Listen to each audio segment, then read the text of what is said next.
Hello, everybody. Slightly Slanted Sleuth here. Hey, how you doing?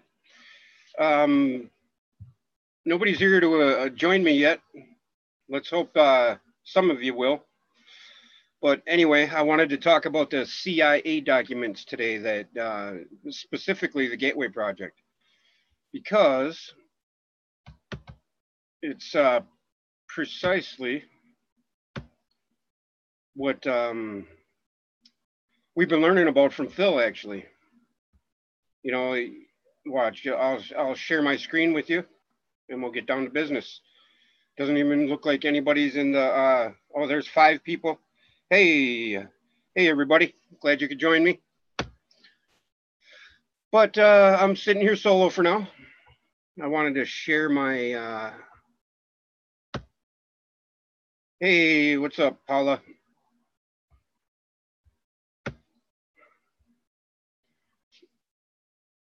But okay, here we go. You guys should be able to see my screen. Hopefully you'll see the PDF. All right. Now right here where it says contrary to what everyone knows is so, it may not be the brain that produces consciousness, but rather consciousness that creates the appearance of the brain, which is very hard to wrap your mind around. But that matters not. Here, let me move this. I gotta move this down a little bit. Okay, brain in phase. The consciousness process is most easily envisioned if we picture the holographic input with a 3-dimensional grid system superimposed. What's up, Deborah? Our Nuggets, are you coming on or what? Oh, somebody's here. Who is it? It's our Nuggets.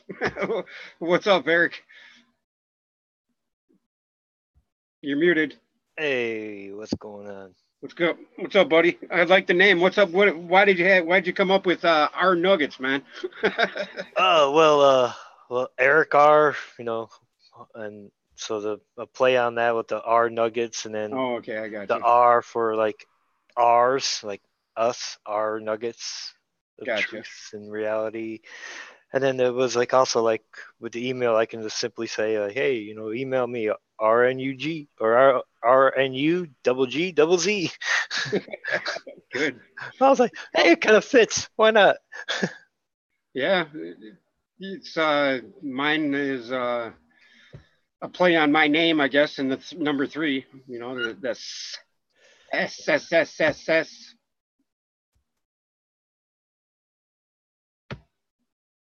Okay, you there still? Hey, another way to say tribe. Hey, Free Press, how are you? Deborah, I sent you an invitation too. Paula, you're more than welcome to come on too if you'd like. But this is pretty intriguing. This did you get the document, Eric? Oh yeah, I've been reading over it, especially the Adam and Eve one. I'm on like page 31 now. Well, switch your attention to this one, to the Gateway Project one, and go down to here, because it's exactly what Phil's been talking about, dude. And watch, I'll skip ahead just to give you guys a little hint of what I'm talking about. Here's the cosmic egg, or the seed principle right here. You see that? He always has that seed right there in the same picture as the pineal light or the demiurge. And there's my Anu. But it's pretty radical. I mean, it's pretty sweet. But I wanted to lay a little groundwork with this, the beginnings here.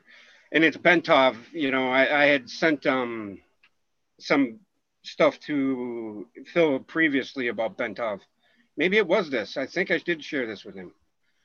But energy patterns contained within can be described in terms of 3-dimensional geometry, using mathematics to reduce the data to a 2-dimensional form. Bentov states that scientists suspect that the human mind operates on a simple binary go or no-go system. flight or Fight or fight or flight. flight. Yep.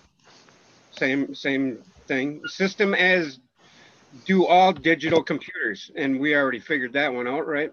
The one and the zero. Therefore, once it superimposes a three-dimensional matrix over holographic information, it wishes to interpret and reduces that information mathematically to two-dimensional form. It can completely process it using its fundamental binary system, just as any computer made by the hand of man can produce volumes of data and make various comparisons between the data and information stored in the digital memory. Our minds operate in the same way, perceiving by comparison only. Bentov states that this proposition, the proposition this way, our whole reality is constructed by constantly making such comparisons. Whenever we perceive something, we always perceive differences only. In states of expanded consciousness, the right hemisphere of the human brain, in its holistic, nonlinear, and nonverbal mode of functioning, acts as the primary matrix or receptor for this holographic input, while by operating in phase or coherence with the right brain. The left brain, or the left hemisphere, provides the secondary matrix through its binary computer-like method of functioning to screen further the data. Damn it! Keep getting my clock in the way here. By comparison to what were you laughing about there, Eric? Nothing. I'm not gonna say it. Just keep going. I wish I know what you're going to say. I wish I could get in the way of that in my screen, but to the extent that the gateway succeeds in bringing about a refinement in energy matrix of the mind, it succeeds in expanding or altering human consciousness so that it can perceive without recourse to the intercession of the physical senses, such that ever more of the universal hologram, not of course accessible by sense perception, can ultimately be perceived and understood. Marilyn Ferguson has written theories of Pribram and Bohm appear to excuse me appear to account for all transcendental experience, paranormal events, and even normal perceptual oddities. Okay, I'll skip ahead now. I just wanted to make sure you guys knew what we were talking about. You know, and and right here. That says a lot right there, though. Holy cow. Yeah, it does. And I hope I'm not boring. Hey, what's up, 5D? You got in finally, huh? There is no there is no what was I just reading? Oh, there is no physical is what Free Press 666 says. You're not the body, right? We're not the body. We are consciousness, and we are right here. Self-cognition to complete our. Oh, I should have put this in the chat, huh? Damn it! So people could read along with it. Hang on, I'm not gonna go through all that. Hey, can you put a link for this in the chat, Eric? For the PDF? Yeah. For both of them. I got local copies of them, so the links I have won't. Let me see here. They're not. Oh, I didn't put a. No, they're not links. They're attachments. So, in order for me to link it, I would have to host it. I don't know where they're originally hosted at. They're hosted out of my drive. Oh, then. So I'd have to do it, or what? Yeah, you'd have to post a link to it because all I can do is download it, which I did. Or I can save it to my drive and then. I'm looking right now if I can do it real quick. Oh, yeah. I don't have all that OneDrive or Google Drive set up for this account yet. No, I just posted your email though. I think I did. Maybe not. No, I didn't. Hello, Pamela. Self-cognition to complete our outline of the process by which the mind achieves and exercises consciousness. We must also describe the mechanism which accounts for the aspect of human thought that differentiates it from the consciousness of plants or animals, i.e. self-cognition. Humans not only know, but they know what they know. They are able to monitor the process of their own thinking and maintain an awareness of it. Moreover, they can conduct comparative. Well, that goes without saying. Some people don't. But there's a setup for the, the mind or whatever. Assessment. They can conduct assessment evaluating the functioning of their thought processes against various objective standards they have adopted. Human consciousness can do this because it has the capacity to duplicate aspects of its own hologram, project them out, perceive that projection, put it through comparison with the memory aspect where its evaluation standards of measure are stored, and its own hologram, and measure or sense the differences using three-dimensional geometry, and then binary go or no go pulse to yield verbal cognition about the self.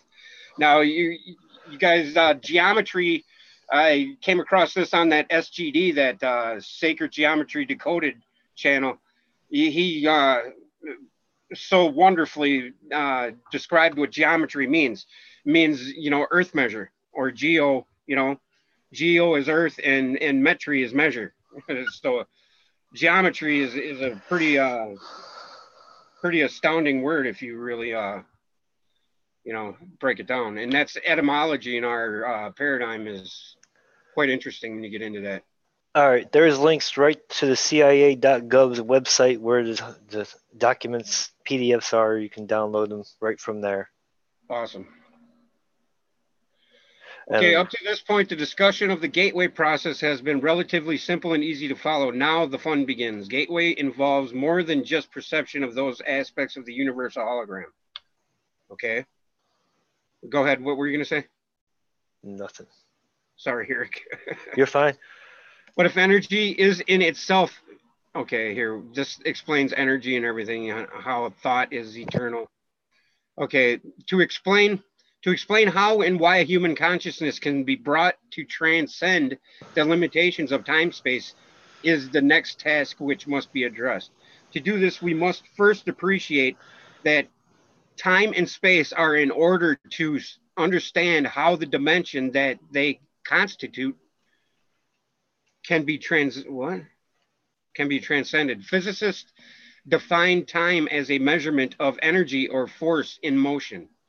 Now, force in motion, loss of inertia, that's the descriptive words for the magnetic dielectric paradigm we find ourselves in. In other words, it is a measurement of change. However, in order for energy to be in motion, it must first be limited in some way without the confines of some sort of vibratory pattern, so that its confinement gives it the capacity for being contained at a specific location, which is distinguishable from other locations.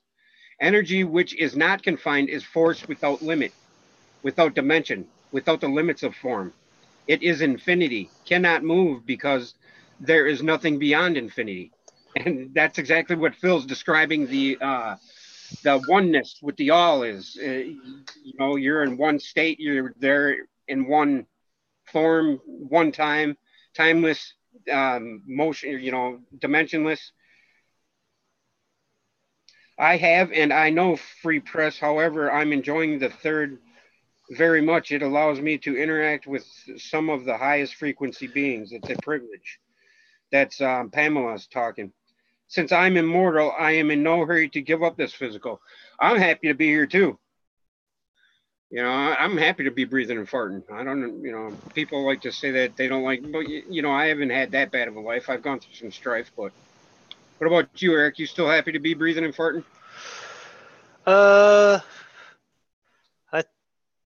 I feel like I've been here long enough. I feel like I've done this too many times. I'm ready to go.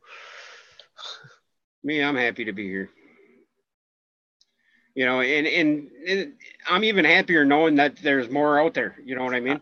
I'm not like upset Suicidal? or like, or anything like that. I'm just, it is what it is type of thing. I'm not like, right, not here nor there with it. I mean, if I couldn't enjoy life without having to be a slave to the system and have to, life wasn't, you weren't born to work 40 hours a week and pay a bunch of bills. Now, if we can get to that kind of level or something, then maybe I'll start enjoying my time here or something to that effect. But in the current conditions, I'm ready to go.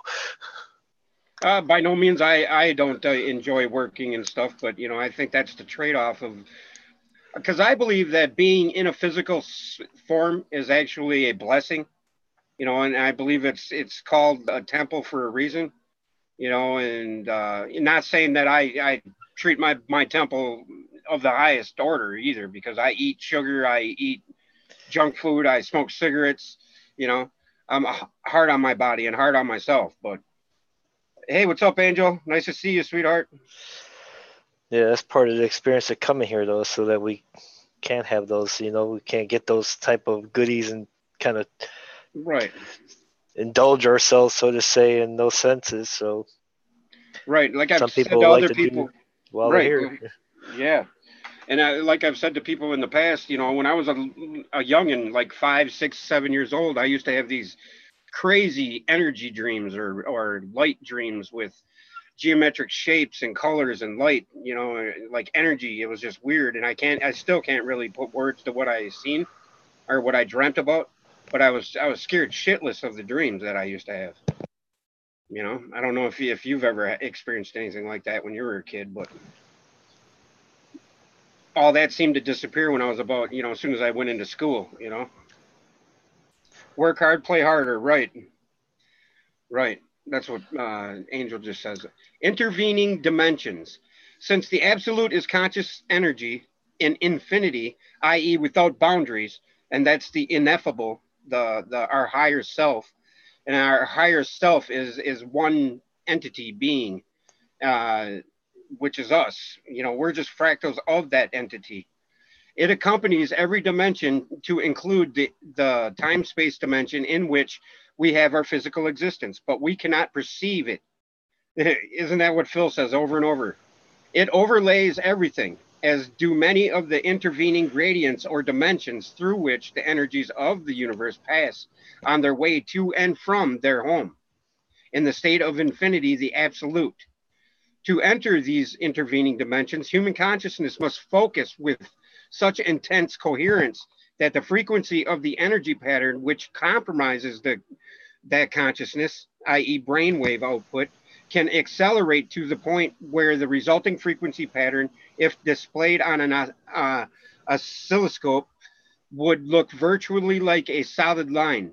Achievement of this state of altered consciousness sets the stage for perception of non time space dimensions because of the operation of the principle in physics known as Planck's distance. And everybody understands what Planck's distance is, right? I heard Planck's theory or something like that, but haven't heard that distance. It's probably the same thing. I think Planck's distance is, oh, I think it's, no, I can't, I know what it is, but I can't really articulate it. It's, There's a lot of this stuff that comes up like that. It's like you know what it is, but you can't articulate it it's a exactly. measurement. Planck is the smallest form, yes, but I think it's like a concept where you can cut it in half or multiply it by half or by itself, right? Um, Something like that. Nothing can hurt you as long as you have the intention, right? Free Press says that. Admittedly, after knowing Ultraviolet and Jed Skywalker in 3D, being one with them again in the astral is tempting. Still, though, I'm not done here. Atoms put themselves together, and that's Pamela and Free Press talking. Ronnie G, what's up, buddy? Pamela also said before that she knew that this was her first incarnation here, and I was kind of curious on that aspect of things. Yeah, elaborate, Pamela.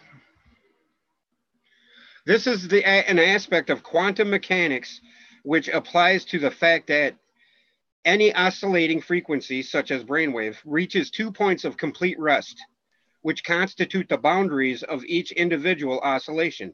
And that's what Paula likes to point out ever so eloquently all the time, that we we have to come to a point of rest to become one with the ineffable, to complete the great work.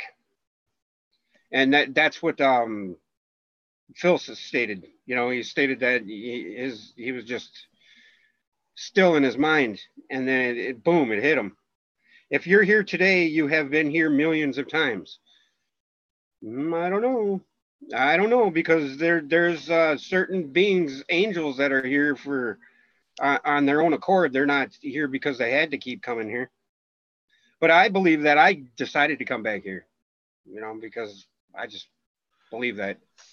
Without these points of rest, an oscillating wave pattern would be impossible, since the points of rest are required to permit the energy to change direction and thus continue vibrating between rigid limits. But it is also true that when, for an infinitesimally brief instant, that energy reaches one of its 2 points of rest, it clicks out of time space and joins infinity. Next, the critical step out of the time space occurs when the speed of oscillation drops below 10 to the minus 33 centimeters per second, Planck's distance. To use the words of Bentov, quantum mechanics tells us that when distances go below Planck's distance, which is 10 to the negative 33 centimeters, we enter, in effect, a new world. To return to our case in point, the human consciousness wave pattern reaches such high virtual continuity in it, or that the pattern of clickouts, comes so close together that there is virtual continuity in it.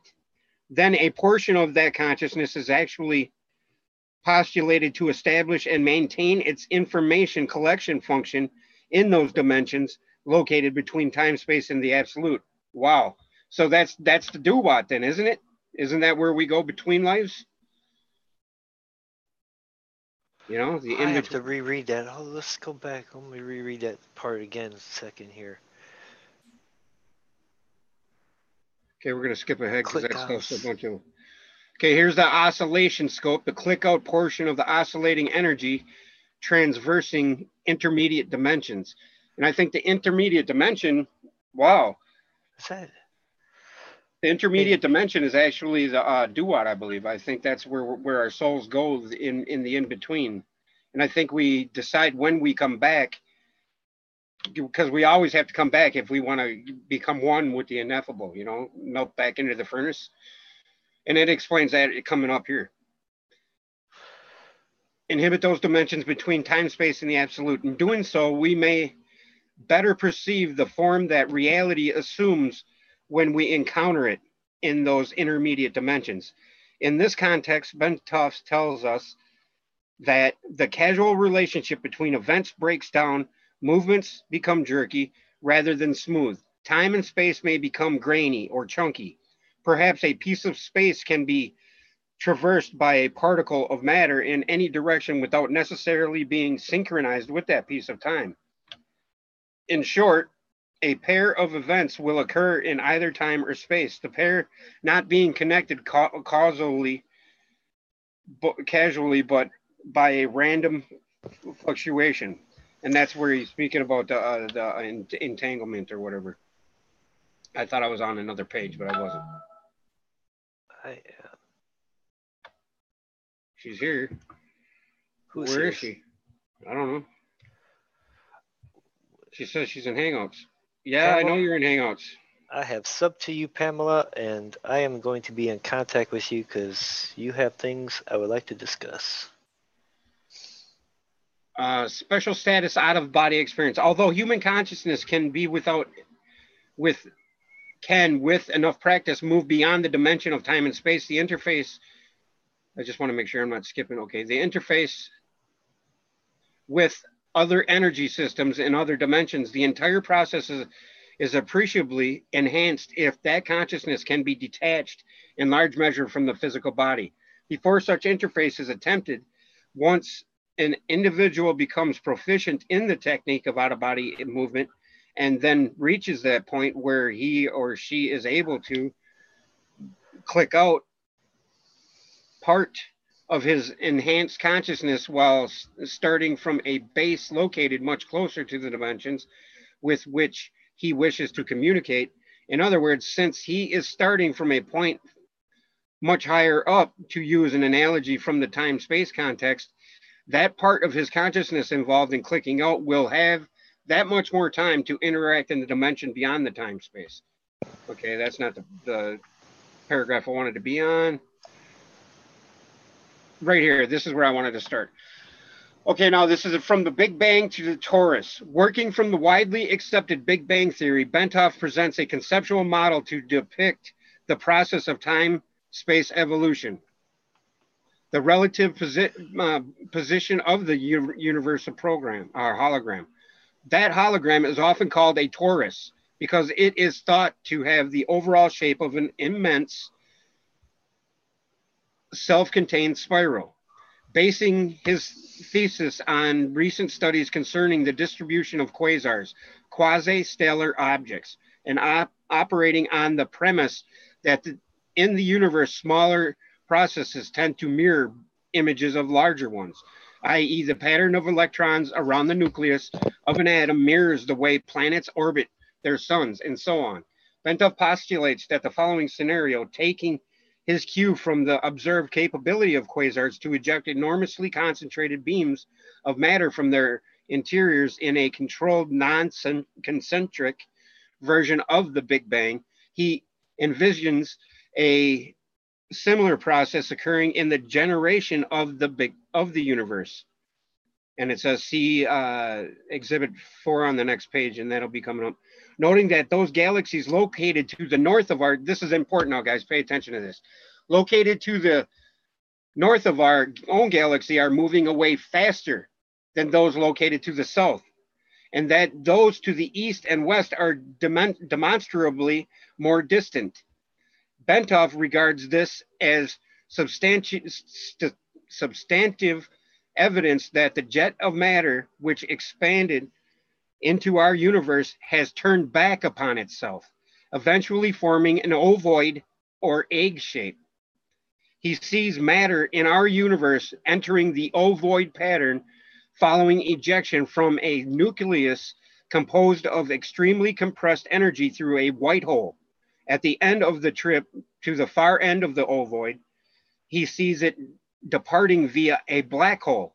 In such a model, time is observed to be a measure of the change which occurs as energy evolves into new, more complex forms as it progresses along the distance from the white hole side of the nucleus around the shell of the cosmic egg until it enters the black hole. In other words, I was going to stop here in a second and discuss this. Yeah, right there is a good place to stop. Go ahead. What were you going to say? I was gonna say that shows like explains a model that you guys were showing the other day with the ejection coming out, like the white hole basically going, and the matter's coming out, say going to the right around the egg and back, Yep. and then back into itself. Yeah, right here. You know? This right here. This is what I can, if I can go to my, I don't want to go to my drive from here, but yeah, this very same thing as the cosmic seed or the cosmic egg, you know, that's what this is. But it shows that how how everything is just a reciprocating precessional hyperboloid, which is this. You know, and it's there's no coincidence that there's seven going in and 5 coming out. You know what I mean? There's 12. There's 12 altogether, you know, because it's all connected. But I mean, there's 7 spirals, just like our chakras. And I think there's 5 layers on the outside, on the external, you know, like this right here. And then, you know what I mean? The heart picture there. Yeah, this is the Anu. The Anu, yeah. This is what my my avatar on YouTube used to be. And right here, if we were looking at a magnetic model or a black hole, this right in the middle would be the plane of inertia. You know, that's... Yeah, like I was showing the other day or something with the magnetic field things. Yes. Like right here in between the torus. I just had a big old bird fly by my window. An owl probably. No, it's daylight here. But galactic north. Oh, here, and we got to get into what the folding back on itself is crazy, because I think that's where we're at that set in the cycle. You know what I mean? Like we've been talking about. And then, in other words, as energy expelled from the infinity and confined within limits by the conscious of the absolute achieves form and motion flowing ejection from the white hole at the top of the egg, time begins as a measure of the cadence of this evolutionary movement as reality goes around the shell of the egg on its journey to the black hole at the far end. And that's the black hole, I believe, in our paradigm now is the entropy, the exponential entropy, or the dark matter that everybody's talking, that all these physicists are talking about right now. Because I believe as we approach that black hole of our turn, our cycle, because everything is a cycle within a cycle, right? Yeah. And Yeah. I think that's what comes up next in this. But I mean, I think that entropy, if you go to Roger Penrose and you watch any of his stuff, he talks about, mentioned these papers yesterday, Alex Jones. Oh, did he really? I didn't know that. He was just on Joe Rogan's show, wasn't he? Wait, he was after their little war, fake war? Yeah, he was on there this morning. Oh God. Yeah, he was. Probably smoking a joint with him. Well, what a joke of a charade that was. So that was all just a hype show then, is what it was. What are you talking about? That whole little war between them, and Jesus told me to kill Joe Rogan or something, destroy Joe Rogan or something. I forget Really? what, but just Alex Jones stuff about like him and Joe Rogan's little war that they had going on. I never even heard of nothing about that. That he would never be on his show, and next thing he knows, he's back on the stream with them. I'm looking it up now, and he was streamed 17 hours ago. That's freaking stupid. Oh, God. Yes, 4 hours ago, she says. Yep. Cannot believe you just said that. I had a dream about turning inward on itself. The whole surface was changed. Wow, vivid dreams. Vivid dreams. Love them. That's from Angel. Alex doesn't smoke. I heard somebody explain it as there's a compression phase and a decompression phase, so to say, and we're in the compression phase, and at the end of it, that's what the cycle we're in. Yeah, right here. Watch it. It's the observed. Okay, our place in time right now. The observed distribution of galaxies suggests that our particular universe is located near the top of the egg at the point where matter begins to fall back on itself, thus explaining the reason why the galaxies to the north are seen to be moving away more rapidly as they are caught up in the downturn of the stream of matter towards the far end of the cosmic egg. Layered over this cosmic egg is the absolute, which sustains the radiating nucleus from which the original jet of matter issued forth. As the stream of matter moves around the ovoid towards its destination at the black hole. And that would explain why we move from the outer edge of our galaxy to the inner, wouldn't it? Well, because it speeds up, and we're headed towards the middle to get reconstituted. And it says those days were shortened in the Bible. Yeah. Come on, speak up. Nobody really knows what those days will be shortened for the election. Right, do they? Ain't that a bitch? So that cat that wants to fly like the bird becomes the bird. Yes. Yes, we are drawn, right, like a moth to the flame. And, a very good friend of mine, Aaron Price, he's Australia Esoterica. A few weeks back, he said there's going to be information that comes out that they put out because they want us to manifest something. Mm-hmm. Yeah, that's exactly what they're doing. Yeah, and we've all been kind of suckered into it for a period of time, too. Right. Now, is this what he's talking about, though? You know what I mean? It's like the thing. It's like that's one thing I was going to make a video on, and I'm still going to, but one of the ideas I came up with, is how, like, is in fact us focusing on this aspects of whatever you want to call conspiracy theories. Is that not what they want us to do? Is that not what's bringing it I forth? mean, yeah, Our I mean, energy, our focus on the right, subjects. right, If we didn't focus on it, it would just be a failed right. attempt on their part. Well, it'd be like the Mandela effect. Is it Mandela effect because we perceive it as something that's real? You know what I mean? I don't know. I don't know if that's something else. But But I mean, if all is mind and all is consciousness, wouldn't that make sense? I'm trying to get Marty Leeds on my channel, and he just emailed me back. oh yeah, He's a pretty good guy. I got a membership to him, to his site and stuff. Yeah, he's got a pretty good head on his shoulders. But he was just doing a rant video, and I was watching it, and I said, "Hey, man, I like his ideas." So I emailed him real quick. But yeah, the observed distribution of galaxies suggests that our particular universe is located near the top, where the egg and point where matter begins to fold back on itself. So are we turning ourselves inside out? Direction of time space evolving. Point where flow of time space turns towards the opposite pole of ovoid. Wow. Is the world not showing that it's being turned inside out right now? Yes, it is, isn't it? Is good not portrayed as evil and evil as good? Right. Will be reabsorbed into the radiating nucleus of the absolute. It generates the interference pattern within the cosmic egg, which constitutes the universal hologram or torus. That's pretty wild. So, you know, when I was postulating before I even met Phil, and when I started watching Ken Wheeler's stuff, and I started thinking, wait a minute, all is a black hole.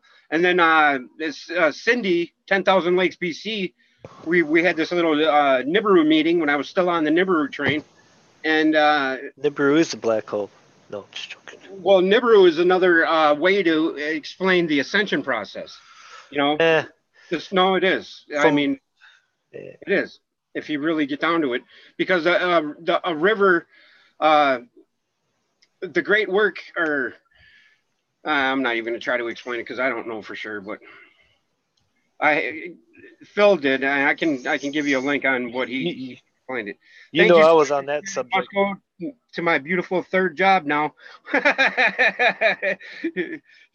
I absolutely love making the toys. It's the only company in the U.S. making green toys out of recycled materials. Awesome.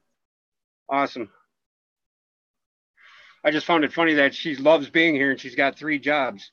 Oh, 3D job, not third job. Oh, never take any of it literally. Look for the higher meaning. I'm on the thinking now that this whole thing is to make everyone seem retarded.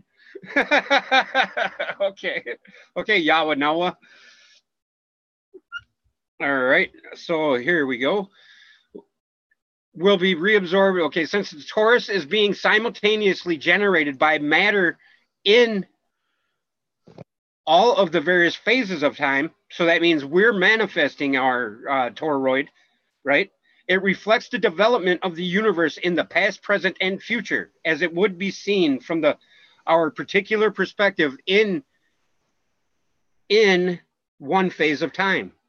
By reflecting on this model, it becomes possible to see how human consciousness brought to a sufficiently altered, focused state could obtain information concerning the past, present, and future, since they all exist in the universal hologram simultaneously. There you go. In the case of the future, because all of the consequences of the past and present can be seen coming together in the hologram, such that the future can be predicted or seen with total accuracy. Moreover, it is possible to see how the implosion of energy patterns would cross and recross to create an incredibly complex 4-dimensional hologram or torus in spiral shaped in reflection of the multidimensional developing pattern of evolution. All of the movements of the energies which comprise the universe leave their mark and hence tell their story throughout time. That's the DNA strand. That's the helix of our solar system, how it moves through space. You know, everything is a helix because of this, right? And there goes, it says right there what we postulated the other day, and I said, are we now in a 4D construct? Yep, exactly. It was yesterday you said that. Was it? Yeah, it was yesterday. See, time's really speeding up for you. That was yesterday? That was yesterday, bro. Man, that seems like a week ago. Or Dude. no, it wasn't yesterday, was it? Yeah, it was yesterday. Yes, it was yesterday. Or was it? No, it was 2 days ago. 2 days ago. It was said, and that's all that matters. Right. Wow. Was it yesterday or? Yeah, no clue. I think it was yesterday. Were we on yesterday, you guys? I think maybe the day before. Yeah, I can't remember. Not yesterday. Quality of consciousness. Well, here, this goes right to where we need to, you know, are we being subverted in a way that we can't even remember what we did yesterday? You're right. Oh, I'm getting that way, dude. My memory is going to hell. I used to remember like What's up, Miles? so much of so many different things. Like I could like literally like recite off the top of my head like 6 different operating systems, like installs from screen to screen and what everything would see. And now I'm like, Eric, post this link for this Zoom in the chat. Yawanoa, you want to come on and talk too, or what? I don't have your email address, otherwise I'd email you it. We gotta get that Pamela on here one day too. Yeah, Pamela is more than welcome to. Anybody in chat is more than welcome to, because I invited 15 and there's only one person with me. We noted earlier that the out-of-body state involves projection of a major portion of the energy pattern that represents human consciousness, so that it may move either freely throughout the terrestrial sphere for purposes of information acquisition or into other dimensions outside of time-space, perhaps to interact with other forms of consciousness within the universe. Now, what's coming up here in this article is exactly what I have reservations about being absolved back into the absolute. And you'll see what I mean. Consciousness is the organizing and sustaining principle that provides the impetus and guidance to bring and keep energy in motion within a given set of parameters so that a specific reality will result. So that's how we manifest our reality, how our consciousness is intertwined with what we, what we see on a daily basis. I mean, you have to think about making a peanut butter and jelly sandwich before you make it, right? Or has it already been made and you're just... No, I think yeah, I can't post links, so why can't you post links? The new account doesn't have a wrench. You don't have a wrench? Somebody can, I think they can just copy that though. They can just copy the HTTPS to the end and it should work fine. What? The Zoom? Here, I can do it, I guess. I got to go to my email though, so. No, let's go to Zoom where it says more and click the invite or the bottom of the Zoom share. Well, then I'm going to stop my share screen. Right here, you mean? Copy invitation. Yep. Or copy URL. Copy URL, right? And then I got to go. Yeah. Then I got to go to YouTube. And Piznaced. That biznitch. Oh, sorry. Am I showing my 80s? Your biznitches?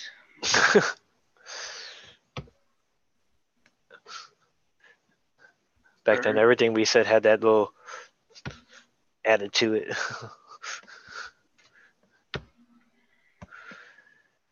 Okay, guys, I'm about to post a linkage.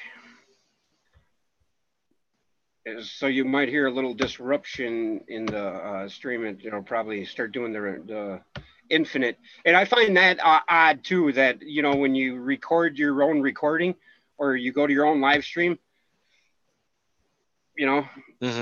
what happens there, and how that represents our reality. How it's a fractal and a fractal and a fractal.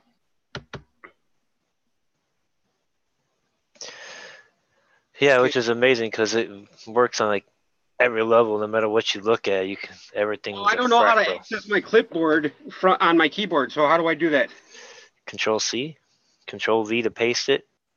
Control V to paste it. Mm-hmm. See, you're hearing ourselves.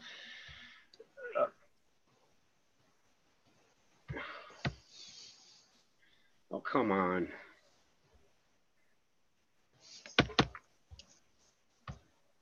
It's my bandwidth is suffering. It's getting confused. Control what? V as in Victor. There we go.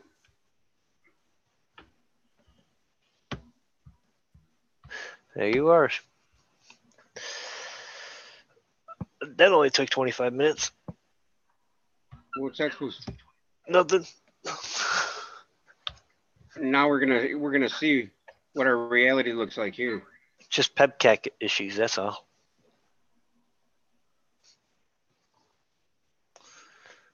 Here's our reality right here, guys. Whoa. Whoa. Whoa. that only does that when you're actually like on the same screen that OBS is open on. Yes. If you were to take a video recorder and record your computer screen, you would see the same thing. You know what I mean? No, I've taken recordings of the screen before, and you see the screen like normal. It's just no. I mean, pixelated. if you're only see the refresh rate. I gotta close this up. All right, there we go. Unless your video device can match the frequency of the refresh rate on most monitors is 60 megahertz or 60 hertz, then you'll get the lines in the video, which when you're recording a screen. Oh, that's what that's about? Yeah. Says we have one more attendee. Oh, there's Nomad. Oh, there's somebody else here. Okay. Oh, Rodney's in the house. What's up, Rodney? Cheers. Oh, I wanted to ask you, where'd you all your photos and stuff? I wanted to get my photo collection built up so when I do some shows. I'll send them all to you. Well, I don't. I'll send you a link to my drive so you can just use my drive or go in my drive and copy whatever you want. What's up, Rodney? Hey, how you doing? Can you hear me? Yeah. How you feeling, man? Marginal. Well, that sucks. I hope you start feeling better. Yeah, I have really rare disease. All these damn nerve tumors, so it's always a struggle, you know. But this cold weather is just really getting me. So. Yeah. But anyway, and also I wanted to. I'm gonna email you my phone number so you can hit me on text, because a lot of times I seem to get these notices late. Okay, yeah. I text a couple people the link, so yeah, I can do that. That might help. But so from what I understood, I haven't watched anything, but I was just the email. Are you going over the Hemilock? We're going over the Gateway project. Yeah, right now we're at the quality of consciousness 26. We just described how our reality may be folding back over on itself, because we're at that point of the cosmic egg or the seed, as to where the time speeds up and starts folding back on itself. Right. I'm gonna turn this video off. So we're at a new beginning soon. About to be, yeah. Right. Very interesting. I saw a Camel cigarette ad, and it showed what kind of looks like that picture you were just showing, and it's pretty well hidden in the imagery, but you can see it. You see a snake at each side touching each other, not quite touching each other, but imagine an archway with the snake's head facing each other. Very similar to that. This picture right here? Yeah, and it just says the event. Now, of course, they're going to sell that as it's about a new cigarette. but that's an awful lot of imagery for just a cigarette. Right. Hello, Matt Man. and the key wording of the event that they're using for their other psyops too. Yeah, they're putting an awful lot of stuff out into the ether. Correct. And that goes back to what we were just talking about, how we manifest our own reality, right? Yeah. And all these TV shows now about like people with innate super abilities and stuff like that. Yeah, right. And what's that movie or there's a show right now that's hot on Netflix, or that movie, what is it, The Bird Box? Yeah. That's a nightmare. They're trying to. That might be somebody's reality, but it ain't mine, and I ain't bothering with it. And I ain't putting my focus on it. Yeah, don't buy into that timeline. Yeah. Definitely not. Does not deserve my focus. Secret societies are a virus in an open society. I think all of the secret societies were originally formed to help initiate an initiate into the great work, meaning that it is our divine principle in life to complete the divine union, to have our pyramid capped from above, to complete the oneness with the ineffable, because it is within us that refreshes the ineffable, makes God complete. You know what I mean? Plus, those schools, like you said, they were initially created for the greater good. They were subverted in a way to take them away from the availability of all people to a select few, and then demonized to keep everybody else away from them. Yes, and that's part of the veil. That's not how it's supposed to be. No, it's not. No, not how it's supposed to be, but that's just what it is. So that's why now they've been so demonized, and they do that specifically just to keep everybody like, ooh, it's the boogeyman. I'm not going to go near it. I can't touch it, or if you think about it or know anything about it, you're one of them, or just gotta get beyond that stuff. Each in their time, but in time it will happen. And free press says, first, stop blaming others for anything. That is where you get rid of the word they. I agree. Couldn't agree more.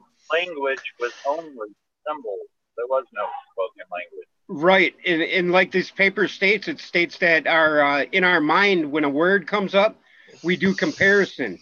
We envision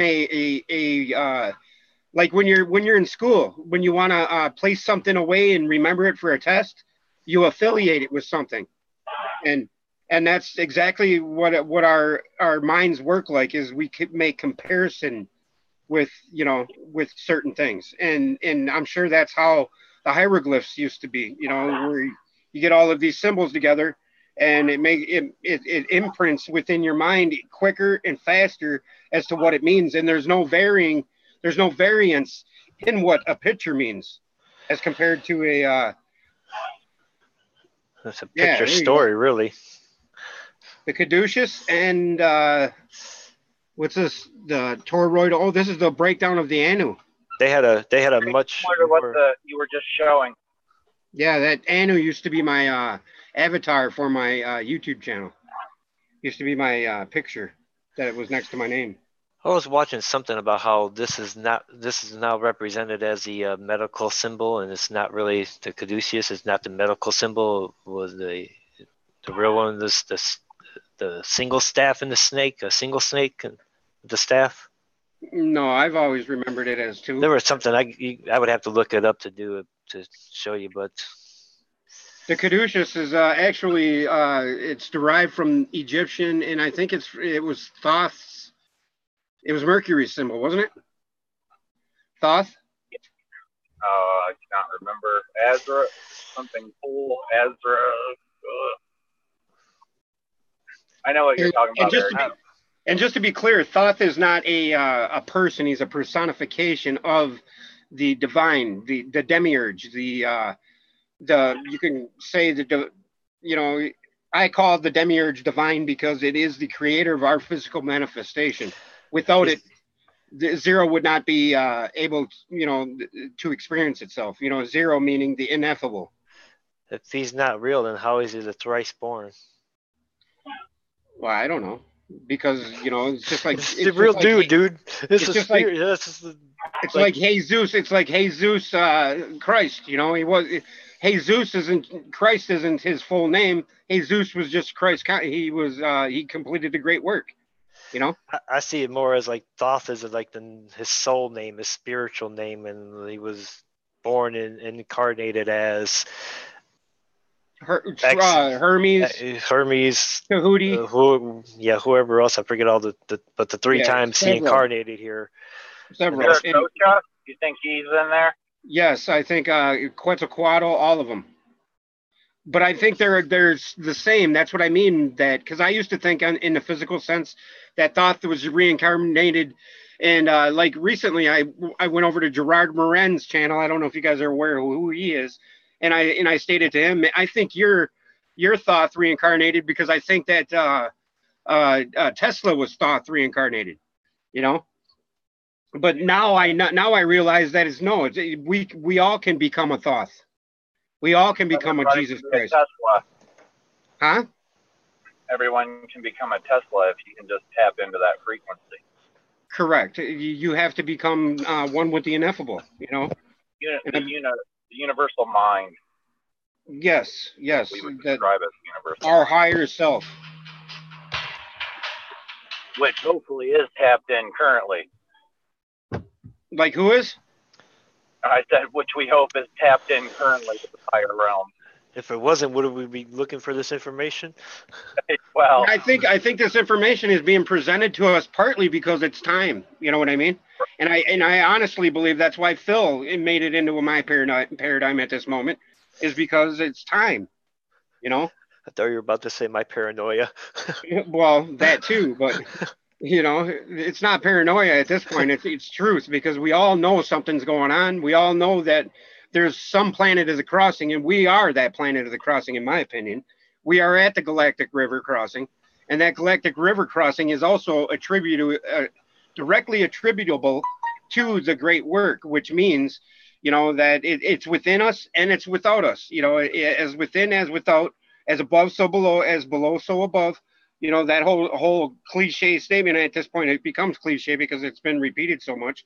But I mean, the omnis right here, it says human beings have this form of elevated consciousness, as does the absolute. But in case of okay, here I gotta back up. Consciousness is the organizing and sustaining principle that provides the impetus and guidance to bring and keep energy in motion within a given set of parameters so that a specific reality will result. When consciousness reaches a state of sophistication in which it can perceive itself, its own hologram, it reaches the point of self-cognition. And that's what we're at. That's that Godhead thing that I showed you guys, where the two female deities or female figures are sitting on either side of the Jed pillar, and the six baboons are at the top of the thing with the Ankh or Pluto holding the wisdom, the pineal light. But human beings have this form of elevated state of sophistication in which, human beings have this form of elevated consciousness, as does the absolute. But in case of the latter, it is a function of energy and is its associated quality of consciousness in infinity, omniscience, and omnipotence. It in perceptual unity. That's exactly what Phil has obtained, is the omniscience and the omnipotence in perceptual unity. When energy returns to a state of total rest within the absolute, it returns to the continuum of consciousness in the pool of limitless, timeless perception that resides there. Thus, the more complex an energy system in the material state, the more consciousness it possesses to maintain its reality. Our consciousness, therefore, is that differentiated aspect of the universal consciousness. What happened? What happened? Nomad shared picture. You sucker. Did you do that on an accident? Yeah, I'm pulling in the garage, and I was trying to hit the silence the video because you had so much interference last time I pulled it, and it switched to Wi-Fi. So.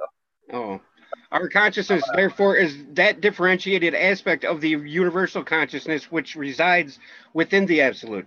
It accounts for distinctly separate from and superior to it. Since consciousness exists quite apart from and outside of reality, beyond the bounds of time space, it, like the absolute, has neither beginning nor end. Reality has both a beginning and an end because it is bounded within time space. But the fundamental quantum of energy and its associated consciousness is eternal. When reality ends, its constituent energy simply returns to the infinity in the absolute. That's just what we were talking about yesterday, isn't it, Eric? About the how the time is essential for our physical construct that we're in.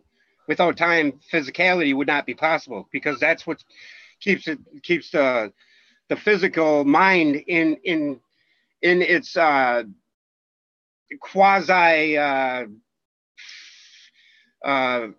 fractalized container, I guess, in the finite form.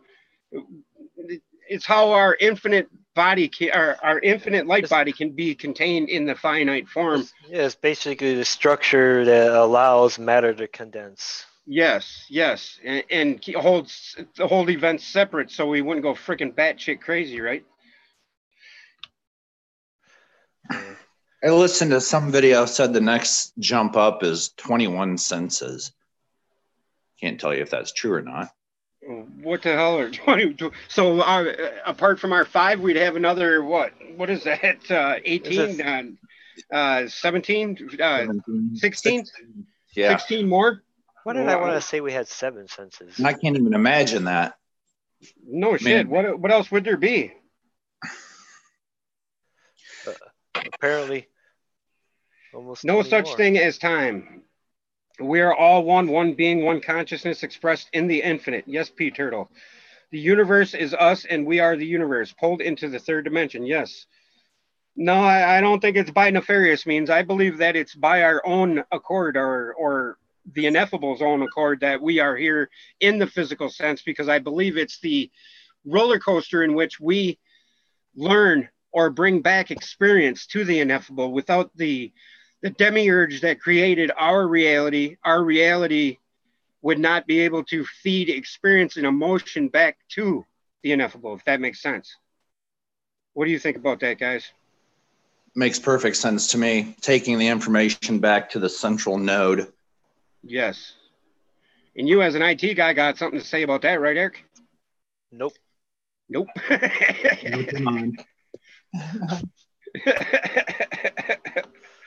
I was trying to think of an analogy of basically like explain things, but it's not working out. I can't really get it out. I can picture it in my head, but I can't put words to it. Okay, here's the part that I have back like a testing ground, like an amusement park. Yes. Consciousness leads to awareness. Don't believe only knowing. Correct. After you ascend, more senses. Could be. Hello, Desert Rose. Nice to see you. Cayman 830. I don't know if I said hi to you yet. Ruby Roberts, Pisces, I believe. Aquarius, I know. All right, nice. I like to ask Miles to define fear. I want to see what his response is. Define fear? Define fear? I want to see what define fear, Miles. Come on. I tried to get him on here, but he doesn't have the time because he's taking care of his mama, which is commendable. Fear is a self-defense program. Very good. Right. I was hoping to. That's the go or no-go principle, right? I just wonder, maybe you guys know it. I don't know if you guys know either, but define fear. How do you, what is fear? Fear as unknowing. It was taught to me at a young age, and I've always used it as fear, false emotions appearing real. Excuse me. I've heard that one. Makes sense. What was that again? False emotions appearing real. Nice. Very nice. That's a good analogy. That's exactly what it is. Fear is the biggest fetter that holds us enthralled and holds us and binds us to this plane. That's what the fear factory is about. And I can reference something right here in this Emerald Tablet book, which was on the floor. Sorry, book. And look at, I've read it so much. Look at how rattered and tattered it is. I mean, there's a difference between just fear, like that false emotions appearing real, and imminent danger where your body, senses go off and your hair, you tingle and your hair stands up, stuff like that. Like it's not fear that that you can't just say, hey, I have no fear. I'm going to take this motorcycle at 120 around this 70-degree angle turn. It's not going to make it. But well, that's kind of stupid. Yeah, there's a difference between fear and stupidity. So to say, right. but I should, but fear is also lack of control. Yes, it is a control construct, and that's what the dogma of religion does for them, for that purpose. And it's weird because I picked up this tablet and it went right to the page I wanted to, guys, or this book, and I opened up the book and boom, it went right to the, not to the exact page, but to the thing I wanted to go to. Knowledge is regarded by a fool as ignorance, and the things that are profitable are to him hurtful. He liveth in death; it is therefore his food. Huh? What do you think of that one? Yeah, well, lack of knowledge would be death, right? Yes. Yes, and that's why knowledge to a fool is considered hurtful, or ignorance. So that's why it said you come in here as an empty vessel. Yes, even if you decide to come back here, you don't come back here with your angelic mind, Like used to. It seems like now, if you came back here knowing everything, what would be the point? There'd be no point. Even if you were here to help, there'd be no point. Well, not everything, but there are, like I said in the past, there have been cases of people coming back with some aspects of previous life memory or, knowing. Well, there must be some way to build on that knowledge. And so Free Press says she came, or he or she, correct me which gender you are. If you're offended, I'm sorry. I came in fully awakened, he or she says. Now, when you say you come back as a clean slate if you do. I'm curious on how Free Press says I came in fully awakened. Are they talking about the walk-in? Adrenochrome is what Ruby Roberts says. Free Press says both sexes. She's androgynous. Or he or she is androgynous. Okay, so how did you know? What do you mean? You said you came in. Well, in that case, fully awakened. They came in fully awakened. What does walk-in mean? I have not heard of that.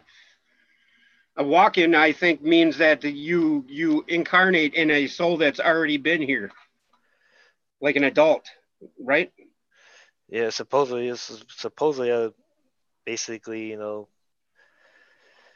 Yes, and that's exactly. Miles brings up a great point.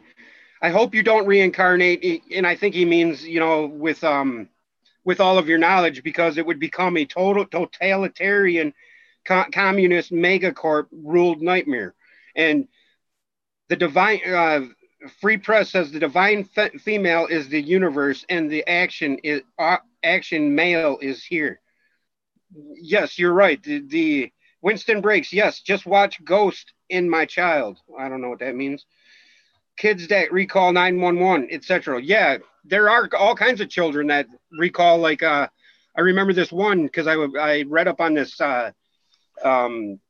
University of Maryland reincarnation study, and out of the 200 cases, 199 of them proved factual, and they had to state that reincarnation is real. I've heard of children having memories of being pilots and things to that nature. Yeah, and I was going to finish my thought. The one kid that grabbed my attention, he kept reciting up until he made peace with it. The bomber crew of the plane he was on in World War II. He'd recite their names, and all of a sudden, after years of this kid doing this and waking up in nightmares of him You know, Excuse me. him remembering the crash. And that's another thing. If you remember your past deaths, how much would that play on your mind? Very You know? traumatic. Yeah. I think I told you the other day, my neighbor in his 70s had never been to Germany in his memory, at least not in this lifetime. And they went to a small town. I wish I knew the name. And he remembered every turn, every building, everything. And now he believes that he was there, either World War I or II. I can't recall, but it works both ways, old and young. Right. And here's what I was getting to. And I was going to, okay, now this Emerald tablet, hang on, I think it's 3 or 4. It's tablet 3, the key of wisdom. And near the end of it, it states the dimensions or the numbers in which far from the future, formless yet forming, came the teachers of the children of men. Live they forever, yet not of the living, bound not to life, and yet free from death. Rule they forever with infinite wisdom, bound yet not bound to the dark halls of death. Life they have in them, yet life is not life. Free from all are the lords of the all. Forth from them came forth the Logos, instruments they of the power over all. Vast is their countenance, yet hidden in smallness, formed by a forming, known yet unknown. Okay, and then it goes on. 3 holds the key of all hidden magic, creator he of the halls of the dead, sending forth power, shrouding with darkness, binding the souls of the children of men, sending the darkness, binding the soul force, director of negative to the children of men. And that's where we're at.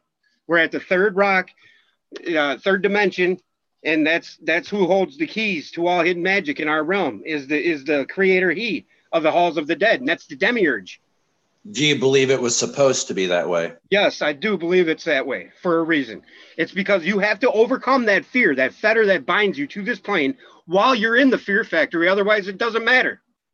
Because if you're in an all-loving unicorns and rainbows environment, what would you have to overcome? Think about that. Unicorns and rainbows. The leprechaun at the other end.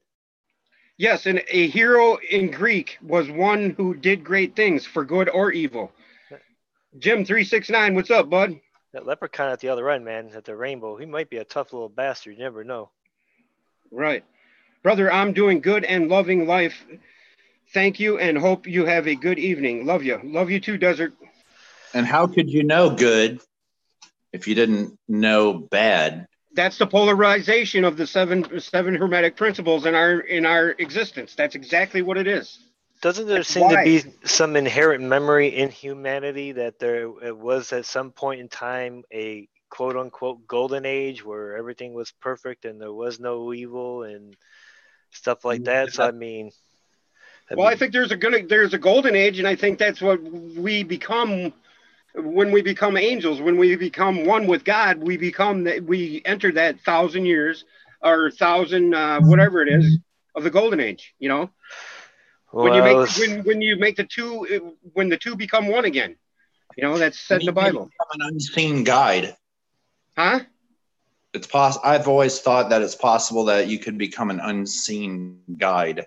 Yes, or an angel that helps out in the background. Yes, because you know, even Phil has stated that we all have angels looking over us. We all do, and I know for a fact I've had somebody looking over me my whole life. I mean, I can show you. I told you guys my appendix burst. I should have been dead. I fell out of a boat. I should have been dead. I was in a head-on collision at 60 miles an hour. I should have been dead. You know, that's a common theme throughout many religions and ancient cultures. Is the guardian angels, 2 of them watching over you, so to say. You know, that's where they get the concept of the little good angel and bad angel over your shoulder in the Tom and Jerry cartoons we grew up with. Might be. And you have total freedom to F up as bad as you can. Desert Rose says she's seen her angel. Others have seen her angel, and it was quite cool. And Miles says, if you don't know good or evil, aren't you a psychopath? Very good one. You always chime in with the best ones, man. Only here to raise the earth, dirt. Yes, well, earth is part of us. Without earth, man only exists on that which resists. If earth didn't resist us, man existeth not. You know, that's in the Emerald Tablets as well. And 7 are they, the lords of Amenti. That's the 7 Hermetic principles, guys. Overlords they of the children of men.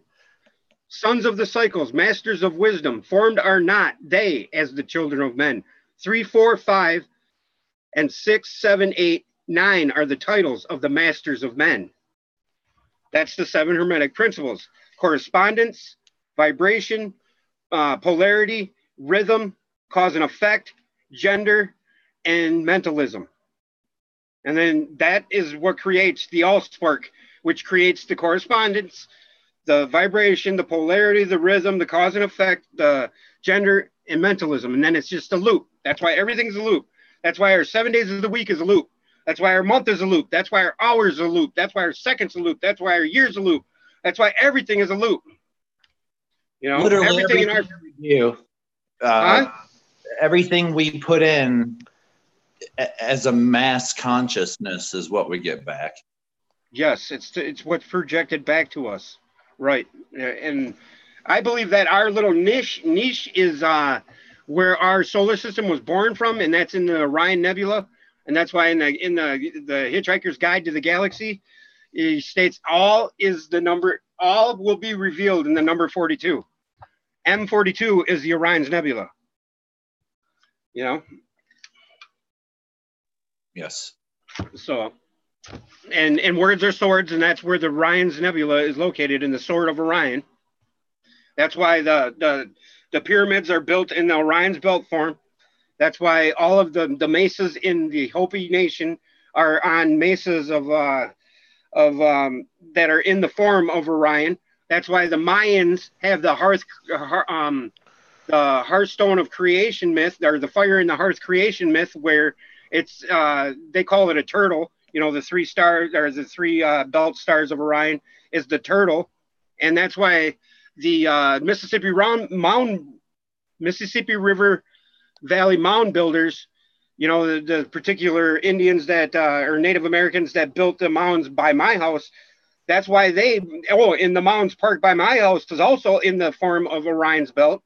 And that's why they had the eye in the hand, Path of Souls creation myth, where they would actually leave the bones of their dead. They would actually leave them out so all the flesh would be gone or whatever if they died at a certain particular point in the year, because they'd have to wait till December 15th when the eye in the hand was setting at a certain point in the horizon, because they believed that the Orion Nebula was a rip in space in the ripping heavens, so their soul could traverse the path of souls and go on to Cygnus, Danube or whatever.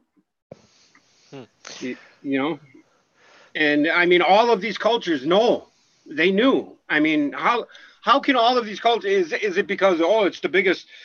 I don't remember Orion being as big as it is now in the sky. I remember it being a lot smaller, actually, you know. And I've got a couple videos on my channel about that, but you know, that's neither here nor there. But it's kind of quite interesting that we find ourselves in the predicament we are. When you look outside, you look at the sun, you don't even have to look at the sun. It's bright as hell outside at my house today, and it looks like a shop light on crack, the light. And it's not yellow anymore. It's not the typical. I've noticed that it's white in the noon position, and when it's setting, it's still yellow. Yeah, or red or orange. Yeah. Yeah. But it used to be pretty much orange the whole arc. Yeah. Yes. Now it goes white from like 9 or 10 o'clock in the morning Central Time to about 4 or 5 in the afternoon. Then it goes back to. I believe Jim asks. Sorry, Eric. Yeah. Did you finish what you were saying? I'm sorry, bud. Sorry about that. No, go for it. Jim369 says, yes, people on the top of the pyramid are psychopaths, but they are not Luciferian necessarily, are they? You have to understand that we are fools born into a devil, Satan, material world. We are the devil. We are Satan. We are Lucifer, or, Lucifer. The Lucifer that you're speaking of, I believe, is the demiurge, which is our physical creator, the light. And it is the cross. It's shaped as a cross. It's hard to wrap your mind around that, but that's the truth. It's all, everything exists all in one. And that's what we're, that's what I'm learning recently, is that, all of this dogma of our religions have separated out due to the perceptual capabilities of man to fathom all of it being from one existent. You know what I mean? We're born here as fools into a materialistic reality, as selfish creatures. And through our experience, we're supposed to learn to turn that selfishness into selflessness. And you inherently know when you're young what's good and what's bad, or what's right and what's wrong, right? Yeah.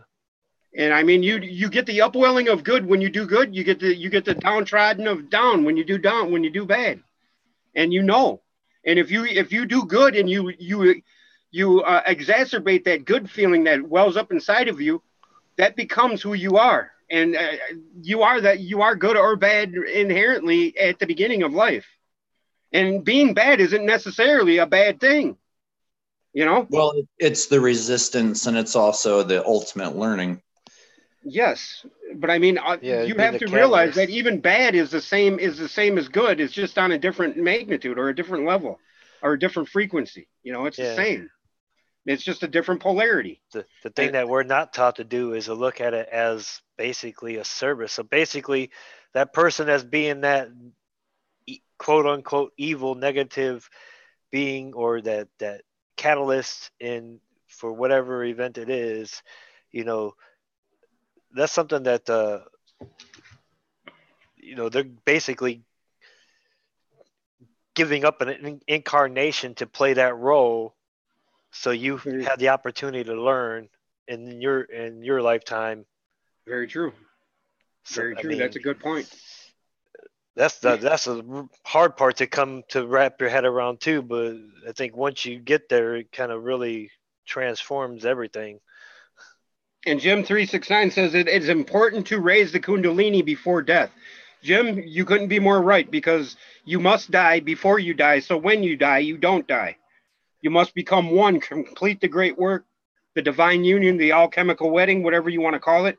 You have to do that before you're dead, because when you die, it's not what our Christian beliefs would have us think, that that's when we go to heaven. You only go to heaven if you complete the great work before you die. It's the only way to do it. That's where the elongated skull thing from Egypt, the pharaonic headdress, and all of that stuff comes from, is because when you become an angel in the physical form, like Phil says, it feels like his brain is a foot over his head, like it extends. Imagine having that feeling, and Phil's a physicist and he works as a maintenance guy. You know what I mean? So he knows that physical attainment is jack squat in the big scheme of things, because you can't take squat with you when you die, and it doesn't matter, because death to him isn't really death, because he knows what the ineffable is about. Do you believe there's a race, be it us, that have went off world? That kind of makes the decisions, the ultimate decisions. All right, you got it. You're fucked. You're staying for a while. Well, I think there is a faction of fallen, or whatever you want to call them, that have half completed the great work, obtained the knowledge, but didn't complete the union. And they've taken over, like the Akhenaten. Like Phil says, that he's the only Akhenaten is the only one I've ever heard Phil speak ill will about. When we brought him up, because I said, wasn't Akhenaten Moses? And he kind of, it was the first time I ever really seen him talk bad about anybody. And it was Akhenaten. I think it was that bloodline. Maybe they're the Rothschilds, the money, the MFers of the world. Right. I believe there is a faction that knows things far beyond our knowledge. And I believe they're trying to pull the strings, and I believe their time is up. And they know it, and so does the rest of us, And well, they're going to throw all the tools in the shed, or at the shed. Right. That's what's going on, and I think that's what the chemtrails are about, is the circumventing of the natural cycle. You know, because I believe that chemtrails are blocking the information from our eyes, because our irises are what takes in the light. And when the sun's at the horizons, that's when it's blocked every morning, every night, around my house anyway. Every Every day. time ancients would have sun gazed, those were the Yes. times when the Essenes said that they would basically kind of sit in the lotus position or similar, and every morning and every afternoon.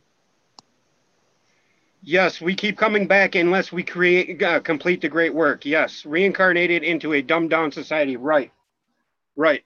I believe that's true. That's what Phil says, and that's why you must die before you die. Otherwise, when you die, you will die. You know, and I believe the Duwat is actually a place where we be as light beings, as creatures, become so bored with it because we get everything we want. We manifest anything we want through mentalism. You know, and I believe maybe it's a world that's right next to our world, or the same. You know, maybe it's Pluto. Who knows? But I do know that Pluto has a big play in all of this. You know, Pluto comes in at now that planetary alignment. Here, I'm getting kind of sidetracked here, but I want to go to Free my press. pictures here and show that again. Free press says no tree can grow to heaven if the roots don't reach hell. Very good one. That's a very good one. I like that one. No tree can go to heaven before. That's very good. I like that. For some reason, I just get the feeling like we're in like an ancient Chinese philosophy school between him and Miles sometimes. I love Miles' his comments, man. He's got some good ones. I'll tell you that.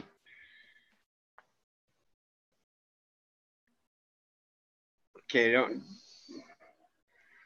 Let's see. Come on, come on, come on, come on.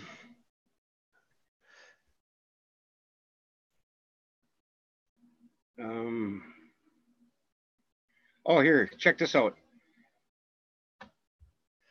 I think this is the one. No, that's not the one.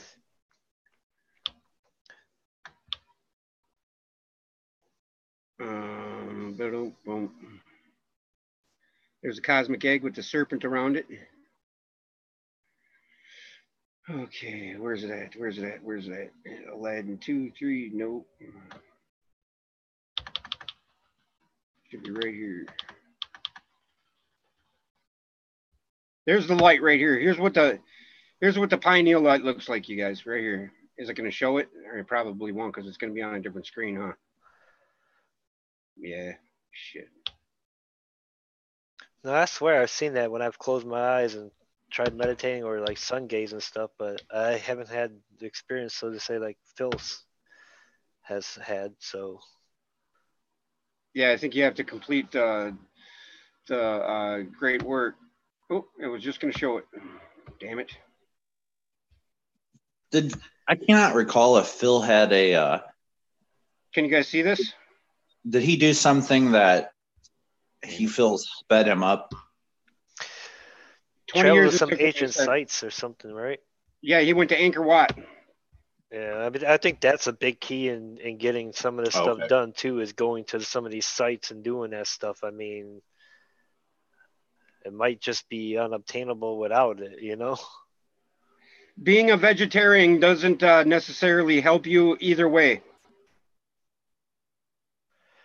Yeah, it just Yeah, depends on what your body hi really ho. needs. It's off to work we go. But here's the pineal light, guys.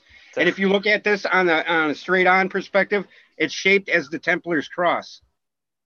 You know, and there's no coincidence that the oldest known symbol to us is a cross, and that's Which what. is also a photon.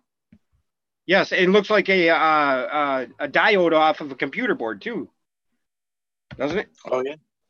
Well, Angkor Wat, remember I sent you that? Oh yeah, It yeah, kind of that's looks right. like him. Oh, I was watching something about that a while back where somebody was showing like how a lot of the ancient sites represent, like you can look at them from way above and it looks like an ancient like natural circuit board.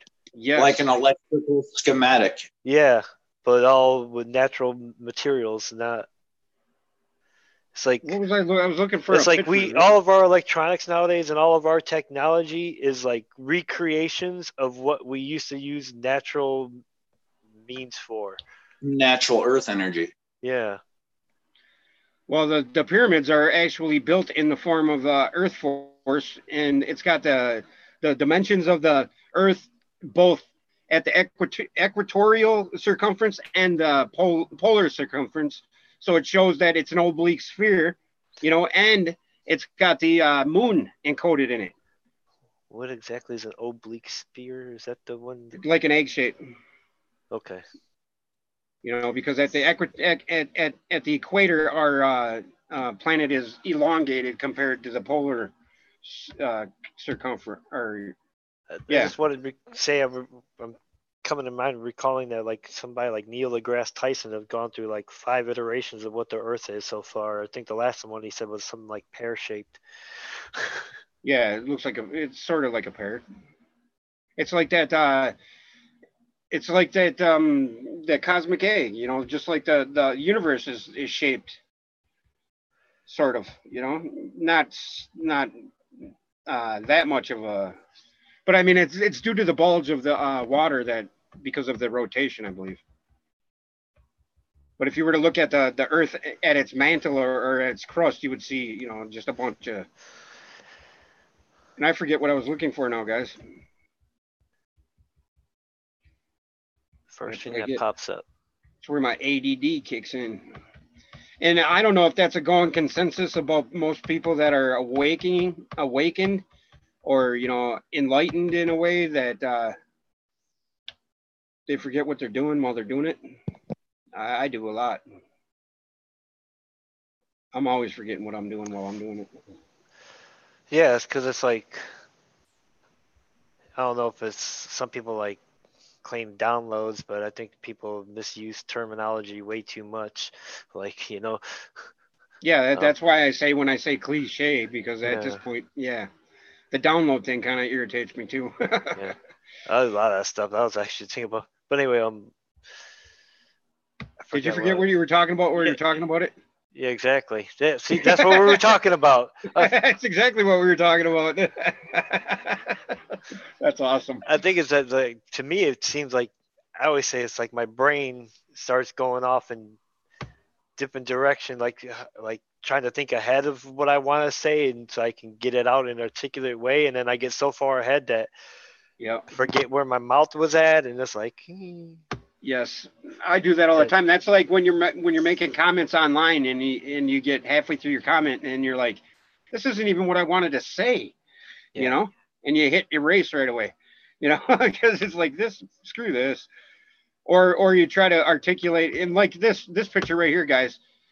Oh, I'm gonna have to stop my share and do the share again. That kind of sucks doing this, but.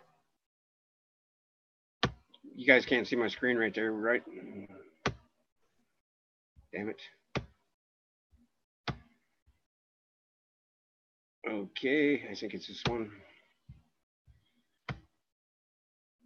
No, it's not that one. It's this one. Looks like I'm about to finally get something to do for work. Yeah, man. You get paid all day for doing that? Yeah. Wow, you're lucky, man. Manifested the job. I've manifested what I wanted. There you go. Now this right here, guys, this creation of atom painting is exactly what I'm talking about. And the collective consciousness creates this stuff. This was done by Michelangelo, of course, and it was created back in 1512 before there were telescopes. This right here is an exact, if you overlay this, it's an overlay of our brain. It's an overlay of Orion's Nebula. It's got our heart ventricles, a couple of our heart ventricles in here, our aortas or whatever. But it's the allspark. It's telling you that you must create that's why we're here. That's what our divine principle of this existence is to create this right here. Creation of atom. The spark gap. Yep, there's a spark gap right here at the fingers.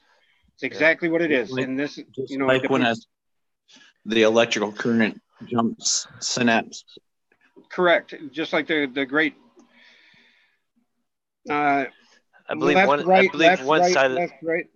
I Go believe ahead. one side of those is representing a THC receptor. Nice. They In are this built reality, in. you're spelled into left brain, male ego brain, only 10% mentality. I think it's said it's less than that, isn't it? A bird needs a left and a right wing to fly straight. Yeah, very good. Very good. And yes, we need to realize that, like Rodney and Eric both said, that without the good, there would be no bad. Without the night, there would be no day.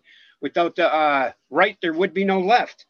You know, Well, that's just the reality of duality. There's both. There's that's the one, there's the reality of our other. existence. Is Mhm. is that we have to realize that we have to have two, and it's time to marry the two now. You know, that's what I mean about it's time. Our time is nigh. Oh, I was going to show the I know what I was going to show. The solar system scope. So just pay attention to this for a minute. I'm going to look it up. I'm going to look it up. It's going to play on my bandwidth, but I wanted to show everybody that's here now, and I wanted to explain the Pluto thing. Pluto is a hidden factor in our current reality for whatever reason. Whatever reason one puts out there, that's it used to be Planet Nine, did it not? Nine is the Lord of the All in the Emerald Tablets. Nine is the purveyor of our existence. Nine is the number of the ether.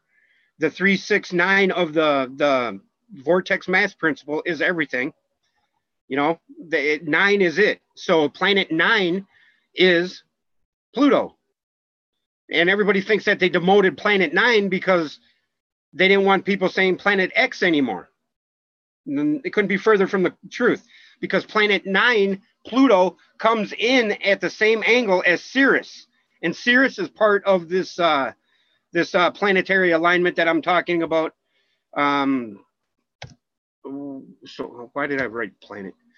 Solar system scope. Sorry. I heard something in the past about how really the solar system, if it is like that, it's the sun's gravity affects like up to basically, I think Saturn's like the last one, and then the rest of the planets after that actually orbit Saturn, and that's why Pluto and Ceres and stuff have the odd orbit. Pluto, Neptune, and Uranus are on the same ecliptic as us, but I believe Neptune is on its side, like Pluto. Pluto's on its side. It rotates on its side, on its axis. You know what I mean? Mm-hmm. But it's still on. Pluto isn't on our ecliptic plane like the rest of the planets. But I think our and I recently got to check this out. I was watching Science Channel yesterday. Sure enough, they say on the Science Channel, on the the Science Channel on cable, that our moon is within Earth's. It said, surprise, Earth's moon is within our atmosphere. Now, what the hell is that about?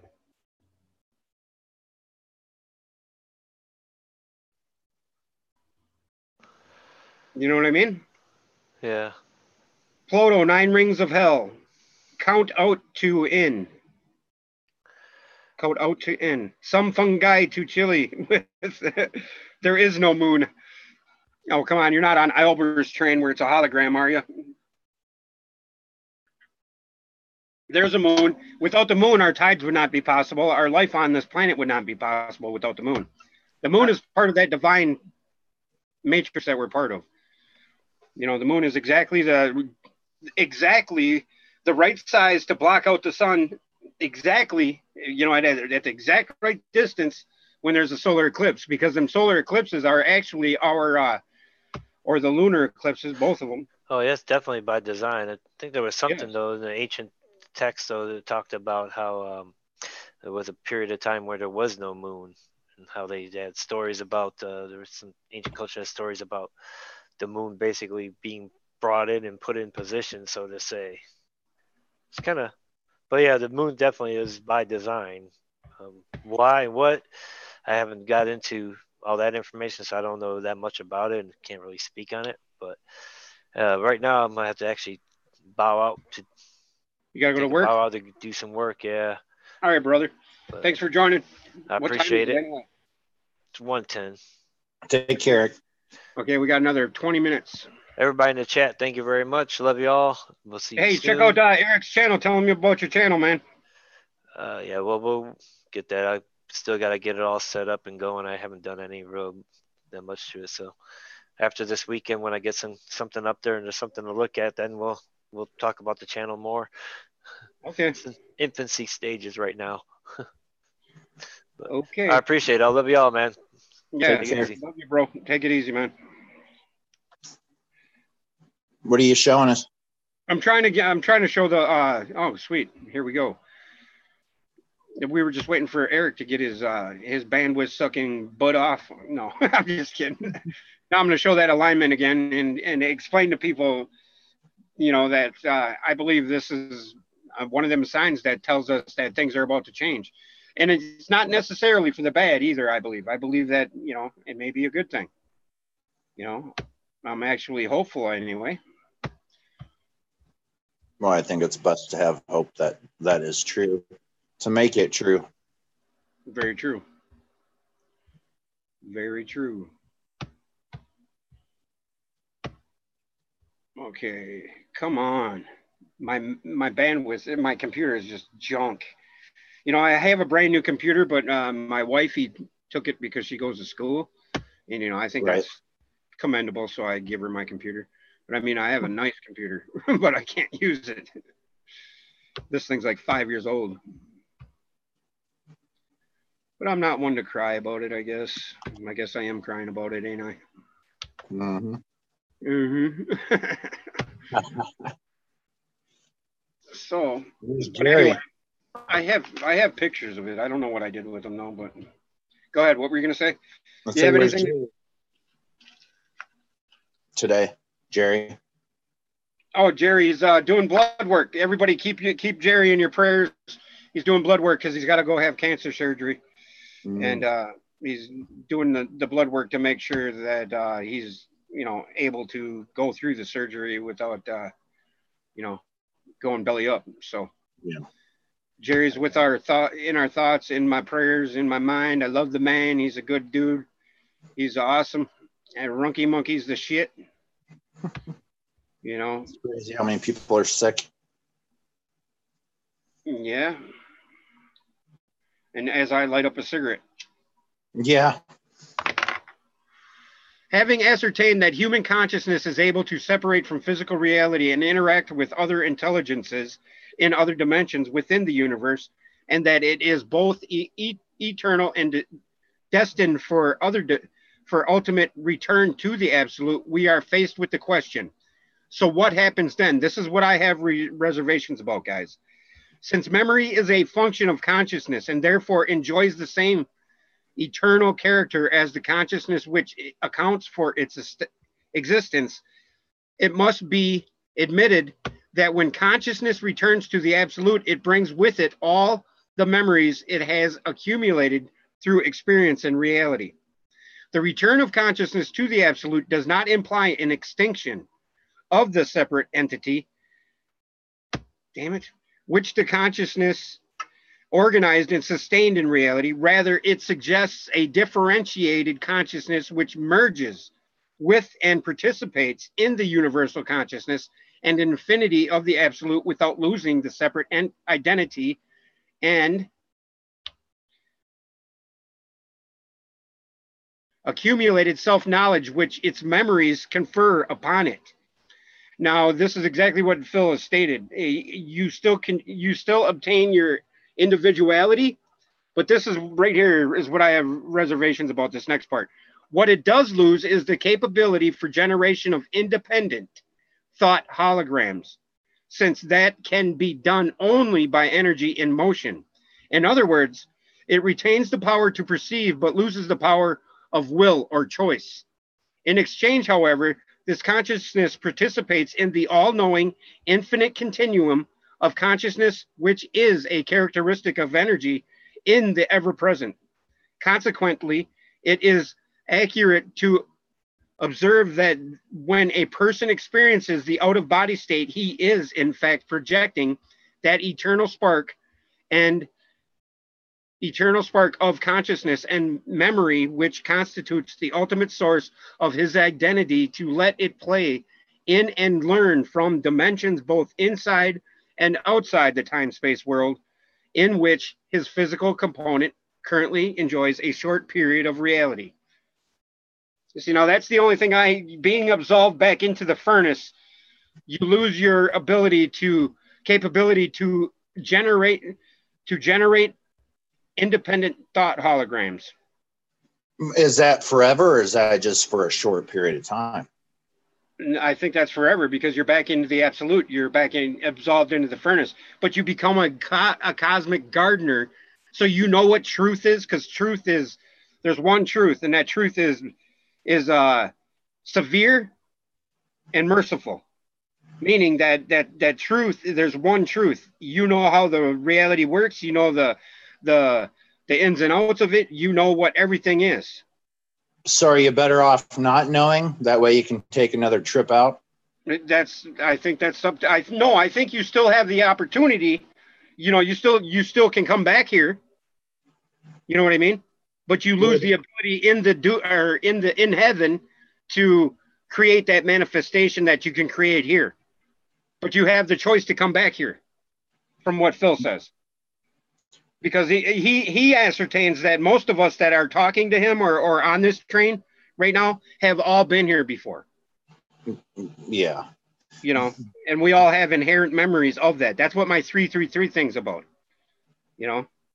Well, I still think if you look at every star as an entry point into another reality, boy, there's an awful lot to explore.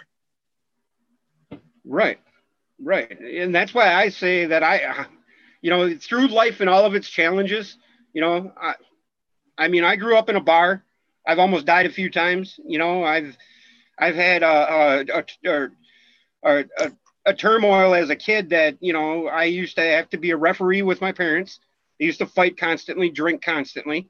My dad's dead. He's been dead for, you know, and I'm just coming to terms with that. He's been dead for 15 years, and I can barely, or 13 years, and I could barely handle it, you know, until recently. But I mean, all of it aside, I still like being here. You know, I still enjoy being here. I don't know why. And if you had the choice, would you do it again? And I probably will, because I think I like the challenge. And I think that's what it's about, is coming back here to better the world, to better humanity. Because in the Emerald Tablets, it even states that what replaces us here on this plane is spawned from a lower star. And that's what we were before coming to this knowledge, you know, and we're halfway through. I mean, we're on the cusp of becoming angels ourselves. We just have to do what's right, you know, and fix, because you can lie to anybody, but you cannot lie to yourself. You know what I'm saying? So do you believe the heart, which is the earth, can have a total restoration? Yes, I think it does it itself. You know, I think it's a self-reciprocating precession, and that precessional means the geoprecession of the earth. Because if you take a stick and you go like this with it, it goes this way on the top and it goes that way on the bottom. But in essence, they're both going the one way. You know what I mean? So that tells you that it's the same as a toroidal field. It's a self-generation infinity symbol, essentially. So it has all the mechanisms to reconstitute, just like we do. You know what I mean? And depending on how many spirits are waiting to get in here, this would be the ultimate place people want to see and visit. It is the Garden of Eden, right? And that's why they say in all these SSP secret space program videos and you know, like all these aliens have all eyes on us. You know what I mean? Like like Earth is a big deal. Right. It makes you wonder if it's not being bet on like a cockfight. You know, intergalactic arena Right. Yeah, yeah. That's kind of funny. Yeah. How's this? I look at it as the round stage, the literal stage, center stage. Yes, I agree with that. And it's like the round table of the Knights of what's that? King Arthur and his Excalibur sword, right? I Right. mean, the Knights of the Round Table. Yeah, and that's the round. We're on the table. And somebody in the chat says, also why Egyptians built all them grand structures to always remember the ruler that died. I honestly believe that pyramids are built as a gateway, an ascension chamber, if you will. As well, I believe they were probably geo power stations. I think that's why they're built over water. There's water in the basement, or not in the basement, but underground, underneath them. Same in the Mayan temples. They're built over waters. And some of them had mercury. I think some of the Mayan temples had mercury, pools of mercury underneath them. And mica. Pyramids were power plants. I believe pyramids were power plants, but pyramids, first and foremost, are diamonds in a sea of clay, meaning that you need clay to build bricks, bricks to build pyramids, pyramids to give you measure, to give earth measure. That's what the geometry is about. And then it's capped from above and they become diamonds, just like us. We need clay, which is information, to make bricks, which is understanding, to give us measure, the reason why we're here, to self-cognate our existence. Then we're capped from above and we become diamonds in the sea of clay. Does that make sense? Yeah. That's why pyramids are everywhere on the earth. That's why the story is everywhere on earth. That's why all these places are built in the form of Orion, because Orion is the fool of the tarot deck. Orion is the hero, and everything is a hero's journey. If you look at Hollywood, everything in Hollywood is a hero's journey. Everything. Where, as far as any movie that grabs you, there's an underlying story of a man or a person or a thing or something that is downtrodden or is born. They live, they're in the story, they're in the mission, trying to accomplish what they're accomplishing. And at the end, they accomplish it, or, they die, and that's what everything is, a threefold nature: birth, life, death, child, man, old man. Everything is a threefold thing. In a five elemental or sense paradigm, in a sevenfold loop, if it's a physical creation. That's and I'm starting to get all of this in my head, and I wish I knew it all, but I'm getting there, and I think a lot of people that are on this journey, they're on the same page, and I'm delighted and can't wait to talk to Phil again. It's been 2 weeks and I'm having Phil withdrawal. Yeah. Are you gonna try and set something up with them this weekend?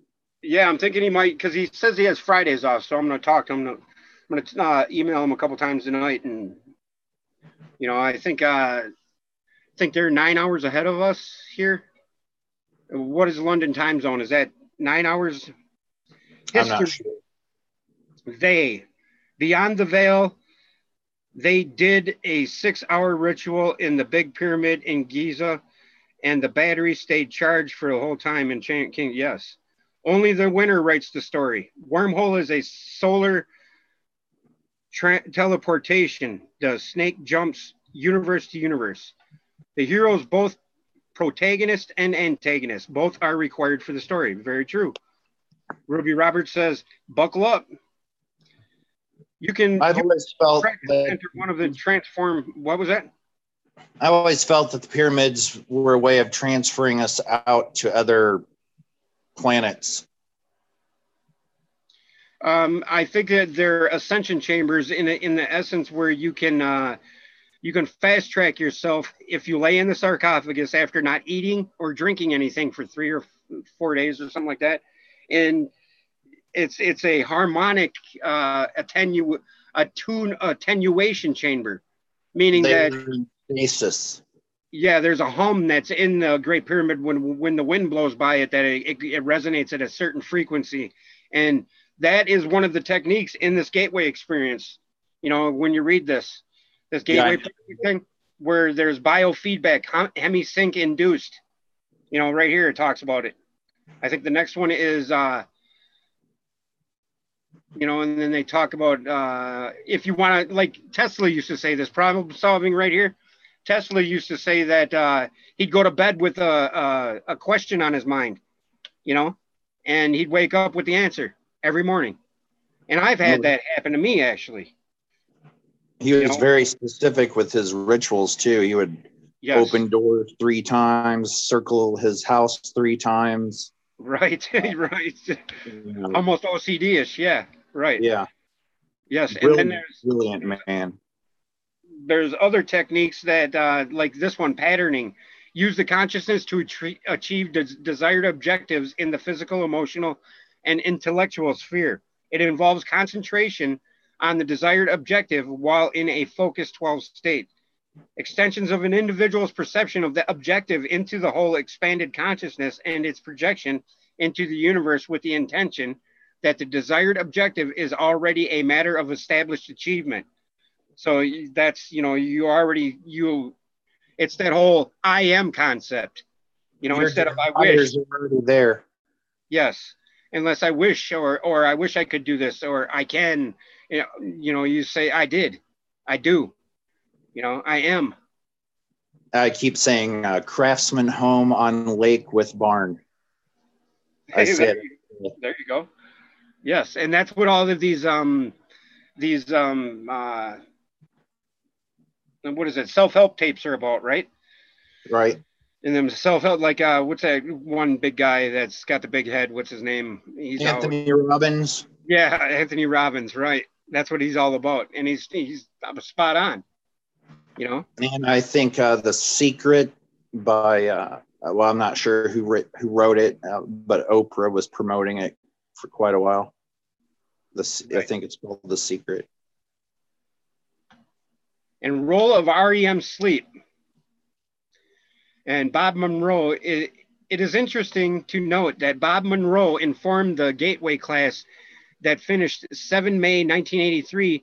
And here's another instance where 1983, 1982, 1984 were the big years for everything, if you really look at it. It's when the Nibiru information came out. It's when Reagan had that big, huge speech where he said, what if we were all faced with a common threat from outer space? Would we all come together? Remember that speech? Yeah. That's when the Berlin Wall fell. That's when all of the Soviet Union started dissolving. I mean, that's when it all started, man. Was right then. Ain't that crazy? Yeah. Right around 83, 84, and right around then. You're right. I think that's when the home computer started coming out too, wasn't it? I think 84, wasn't it? Yeah, something like that. I mean, that's just crazy. I remember doing DOS applications in, you know, how you make a computer do the Pac-Man going across the screen. Right. You'd make these long run command sentences out of, you know, you'd run command / :, you know, and then give it its what it had to do. You were writing code pretty much. Yeah, I hated it. So did I. But I mean, at the time I was like, I hate this. What's the sense of this? And this ain't ever going to catch on. Look at us now. Look at us now. Is code still written in that way? You know? Well, I'm sure it is. And then the windows are just overlaid on it. And you know, the next thing is probably Bluetoothing our brains. Well, that's already starting. Okay, now here's a big thing about belief systems. Belief system considerations. In 1967, Alexandra David Neal and Lama Yogden wrote a book entitled Secret Oral Teachings in Tibetan Buddhist Sects. from which the following quote is taken. The tangible world is movement, say the masters, not a collection of moving objects, but movement itself. There are no objects in movement. It is the movement which constitutes the objects which appear to us.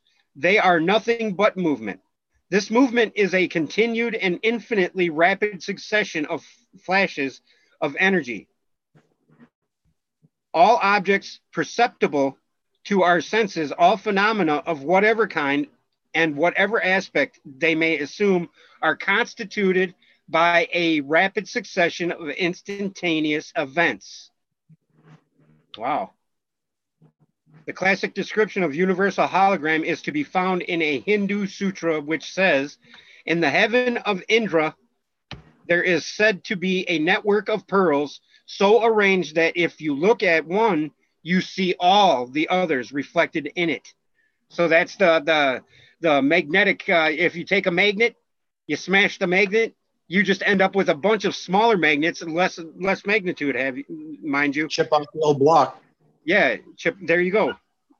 There you go. Chip off the old block, and that's what the holographic principle states too. Is that if you cut a little piece of the hologram off the holographic positive, you shine a light through that piece, you see an image of the whole. It may be a little distorted, but you still see the whole image.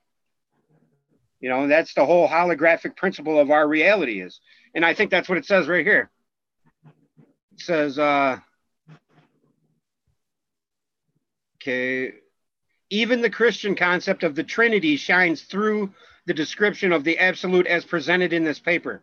The description of energy totally at rest in infinity fits the Christian metaphysical concept of the Father, while the infinite self-consciousness resident in that energy, providing the motive force of will to bring a portion of that energy into motion to create reality, corresponds with the Son.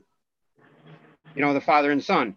This is so because in order to attain self-consciousness, the consciousness of the absolute must project a hologram of itself and then perceive it. That hologram is a mirror image of the absolute in infinity, still exists outside time and space, but is one step removed from the absolute, that's the demiurge, and is the actual agent of all creation, all reality, and the eternal thought or concept of self, which results from this self-consciousness, serves the motivational aspects. Did you send this entire PDF? Yeah, it's all. You should have it all. Okay. Yep.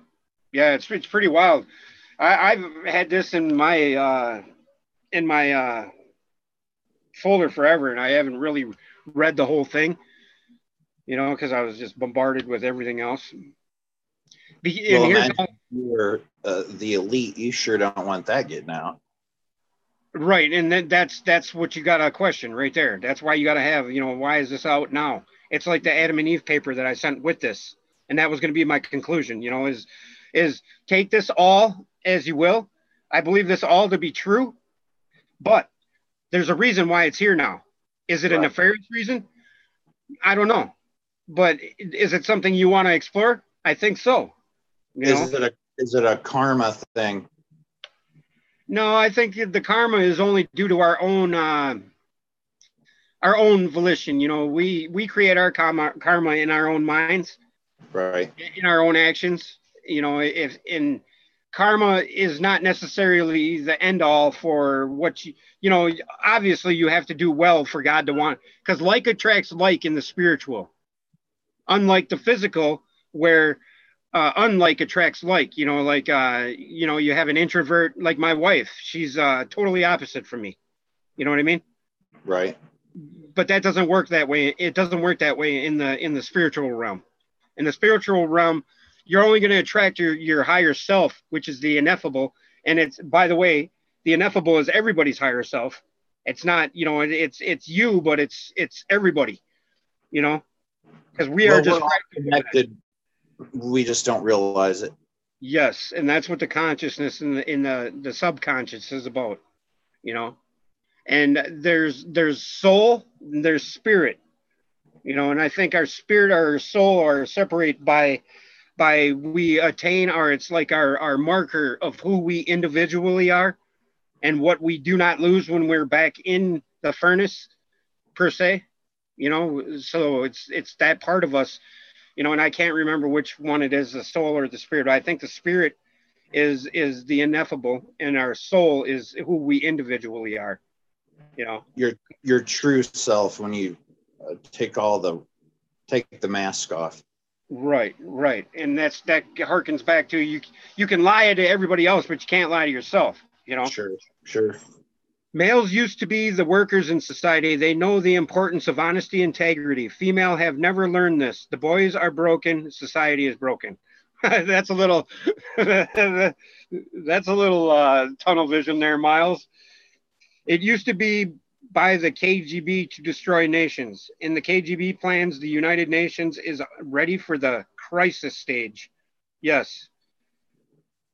Male female energies are out of balance. One is fighting the other. This is true. We judge ourselves much harder than anyone can ever will, and here ever will. So be kind to you, and now and so on. You know what?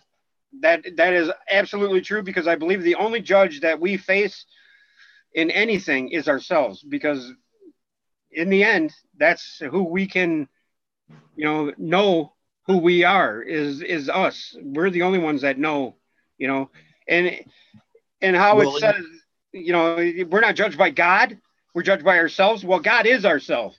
Go ahead. well, yeah, and in the story it says, "I reserve judgment for the Son; the Father judges no one." Very true. That's good. Repeat that. The Father reserves judgment for the Son. I judge no one, or the Father judges no one. Father judges no one. That's awesome. Basically, it's a self-review. Yes. And that's I've had my life flash before my eyes, you know, when I was in the lake in 33-degree water, treading water with a lambskin leather trench coat on. One arm I took out because I didn't want to lose it. My bag of weed floated up to the top of the surface right next to me. And, you know, I just got washed off a boat, and I was like, oh my God, this is how I'm going out, you know? And all of a sudden my body started going numb, and my mind started saying, go ahead, it'll be okay. Just go to sleep. Just go to sleep. And I freaked out, man. I started crying, and all of a sudden my life flashed before my eyes, and I was like, whoa. And then all of a sudden my buddy come around the island in the boat still, because he was in the front of the boat. And the last thing I remember, when I fell out of the boat and came out of the water up to the top, I seen him, his face skipping across the water. And I thought I was dead for sure, man. What was it? Slow motion? Yeah. Super slow motion, like stop film, you know, frame by frame. Yeah, when you look back on it, yes. But as it was happening, it was like boom, boom, boom. That happened to me. I was going down a gravel road, probably 60 miles an hour, lost control, and was heading towards a huge oak tree. It had to have been just a monster oak tree. I can't tell you how big it was, but it was huge, you know. And as I was heading towards that tree, it was like super slow motion. And the lighting was weird, you know, because there was all the gravel dust and everything, but it projected from beginning to that point. And the next thing I know, the wheels caught and then threw me across the road down into a farmer's field. And I ended up hitting a telephone pole, but I walked away from it. Wow. But I do remember exactly what you're saying, that real slow motion. It's bizarre. I had a similar experience on a snowmobile once. I was coming up to a hairpin turn doing 100 miles an hour, man, following this guy that knew the trail, you know. And I had a brand new machine. He was on some old beat up machine, and he was in front of us because he knew the trail. Well, here his brake light comes on. I'm doing 110 miles an hour, headed to the rugs, man. And all of a sudden, boom, this group of trees comes. And I had the same experience you just described right there. The same thing, where these trees were right here, man. And if I was heading right for them, and somehow I ended up getting off the snowmobile, went over the handlebars and between the trees, and landed right in a big pile of snow and walked away. Got up and just scared shitless. Said, "I'll never happen again." I got right back on it and started driving the same way. Yeah. It was makes scary. you wonder, you know, that you just have a purpose. I said that a few videos ago. Yes. You don't know what it is yet. It may be doing what you're doing right now. I think it is what I'm doing right now is what my purpose is. And that's why I pay for Zoom and I ask for nothing in return. You know what I mean? Because it's what I have passion to do. You know, even if it's so much as a smile, going through the day, smiling at somebody, that smile may have been the thing that stopped them from killing themselves. Right. Like I've helped several people out recently plowing, you know, when the snow is getting deep and people are stuck everywhere. I'll pull over, get out and push them out, you know, or pull them out with my truck, you know. And it's the last time it was freezing and these people were clearly, it was on Sunday, they were clearly going to church. And, you know, I pull over and I said, "Oh, just get in there, man, and we'll push you out." And we just tried. I'm like, "Well, you'll be amazed how much I can do," you know. And sure enough, we got him out. And the guy was like, "What do I owe you?" I'm like, "Why does everybody always ask me that? I don't want nothing, man." Right. You know, it's like I ain't gonna go around charging people for, you know. There are people that do that though. You know, if I was broke and I needed the gas money, I'd say, "Hey, I could use $5 for gas or something." You know, right. And I don't think there's anything wrong with that, but if you can do it. Right. I'm not knocking anybody for asking for donations or none of that either. But it's just, I do this out of, you know, this is what I love to do. And, you know, learning for me is all the payment I want, you know. And have you felt a return on that? Yes, I have. In a sense where I've got you guys, you know, I've got a community I can bounce my thoughts off of. I've got people that I actually care about that I really haven't met in person. Like I can tell people in this chat that I love them because I do. Right. It may sound crazy or goofy, but it's the truth. And you know what? I have feelings for you. I love you, bro. You know what I mean? Yeah, you too. I swear it feels. I feel like I know you, but I don't know you. It's weird.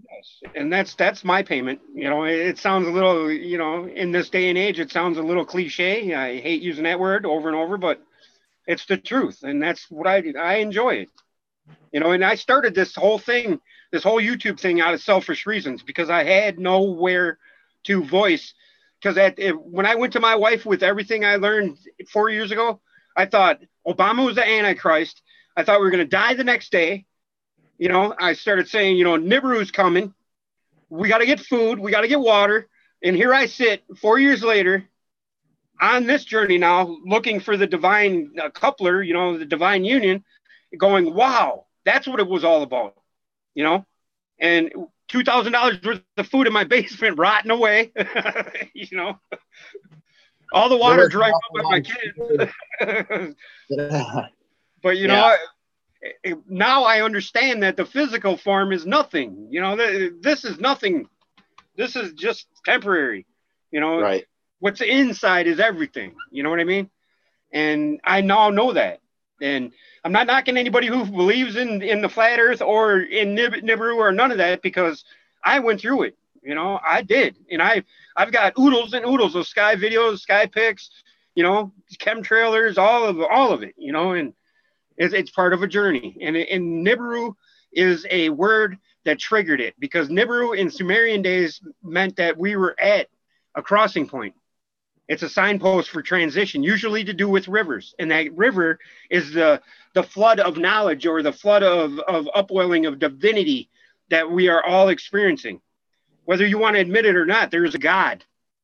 There is a creator, you know, and I've always had apprehension because I never believed what I was showed the Bible said or taught through a preacher that a Bible meant, you know, and I've got several family members that are clergy, you know, and they still don't get, you know, they're the theologians and this and that, and they got all of this, you know, this Bible study under their belt, 7 years of college and you know, some Bible school or whatever they do, you know, and I come at them with my perspective, you know, which is it was evolving almost daily up until I met Phil.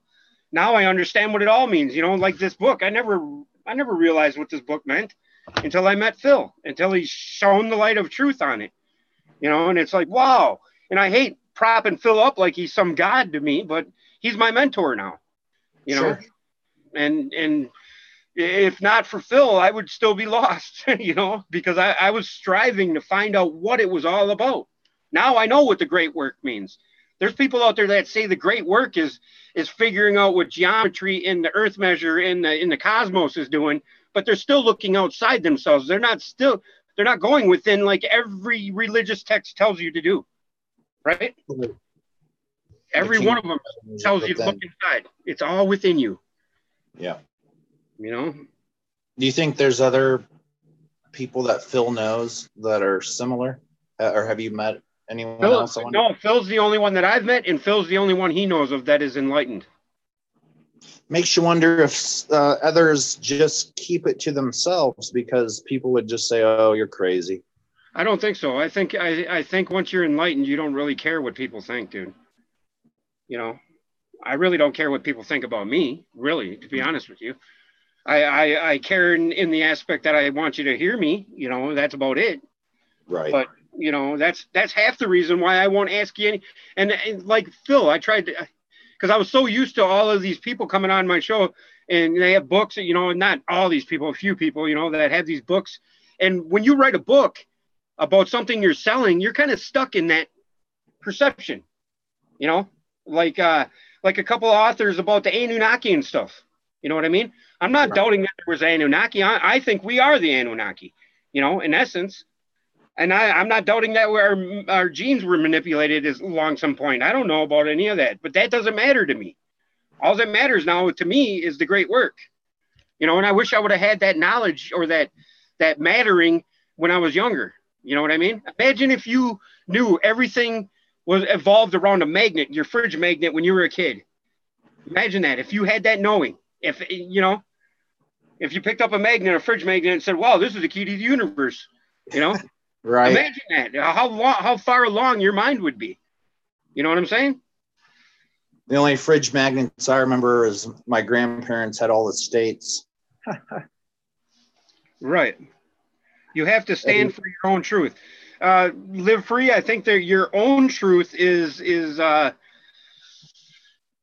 one truth if it's the right truth, meaning that I think there's only one truth, and that's the ineffable. That's God. That's the all-knowing, which, because people like to differentiate and say your truth and my truth are different things, but there is no such thing. There is no such thing when it comes to truth. There's one truth. And as hard as that is to swallow, there is only one truth. And, you know, you can't say that it's this or it's that, because if it's this or it's that, it's not true. Right? I mean, there's one truth. Cave of treasures. Don't teach or you stop ascending. Very true. Yes, Live Free agrees. One truth. Jim369 says, oh my, 100%. If you want to live in a good world, do good for others. Ripple effect, paying it forward. Right, Miles? Don't get stuck in the temple. Right. GW is within, right? GW, you mean the all-knowing God, ineffable? Yeah, he is, because he's part, or it is. And what's funny is reading triangulate. I feel like something's definitely happening.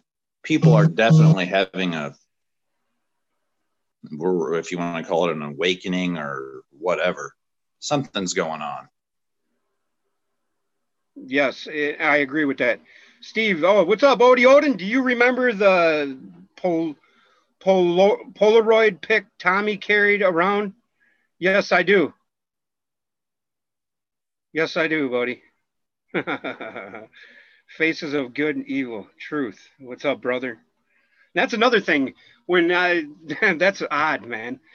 Odie, I'm glad you're here, man. You just touched my heart, dude. And I almost feel like crying because you brought that up, actually. This Odie guy was with Cindy that night when she said, Steve, wait a minute, because I was on the annual kick. I just figured out that the black hole was everything, you know, and I had this epiphany, one of those moments where I got goosebumps talking about it, that just compels you to go forward, that you're like, aha, that's it, man, that's it. Yeah, that's everything. you know, and I've had millions of those. Or not millions, but hundreds, or maybe, you know, 20 or 30. But, you know what I'm talking about, right, Roddy? Yes. Where you have those, yeah, that's it, you know. But then I end up forgetting it. You took that picture, Odie? No way, brother. But My Odie was memory's so bad now. I forget so much. It's very frustrating. Yeah. But Odie just informed me he took a picture that he, you know, this Tommy Waits, he was my partner in slime. We were up to no good. And to be honest with you, we were up to no good at all. And it was when I was about 21 years old. And when I met him, and then he died when I was about 29 years old. He had a drug overdose, and that's what we were heavily into. We used to go mudding and everything, but he used to carry around this picture. And Odie just told me that about this picture that he used to carry around, a Polaroid. But anyway, Odie was with. Was he your best friend? Yeah, he was my best friend. He was one of those guys that I get choked. He was actually the guy in the boat that saved me when I was in the water. That story I just told you. That's amazing. Yes, and you know, and I think back on to that day, and both my dad, my father, and him are gone. And it was opening fishing opener in Minnesota, and it's a big deal around here if you're a fisherman. And that's what we were doing. We were fishing right when the ice comes out. It used to be right when the ice come off the lakes and around Minnesota. Now, ice off the lakes, you know, way before that. But I mean, it used to linger right into around May 10th, May 12th, or whatever. But did you have a close relationship with your dad? Yes, a very close relationship. Yes, he was. Yeah, and he hid the fact that he had liver cancer. He had hepatitis C from shooting up heroin when he was younger. But he had hepatitis C for his whole life, and he knew it, and he hid it the whole time. And he knew he was going to die. And 6 months before he died, he told me that he was going to die, and I freaked out. And the next day he said, "Oh, everything's okay. I'm not going to die." You know? And oddly enough, I'm going to state this in public. He was protecting you. Huh? He was protecting you. Yes. Yeah, he was protecting our whole family because, you know, nobody wants to hear your dad's going to die. But the day before my dad told me he was going to die, I was driving in my car, and all of a sudden this thought popped in my head. Because me and my mother have had a tumultuous relationship. She's been, quite frankly, you know, mean to me in the past when I was younger. And it was because she had an upbringing that wasn't the greatest. You know, her mom died when she was younger, and she had carrying all that weight with her. I've since forgiven her, and it was just recently I forgave her, actually. It's hard, isn't it? Huh?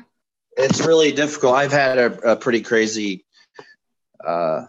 childhood. I was in multiple foster homes, and I never met my real family, you know.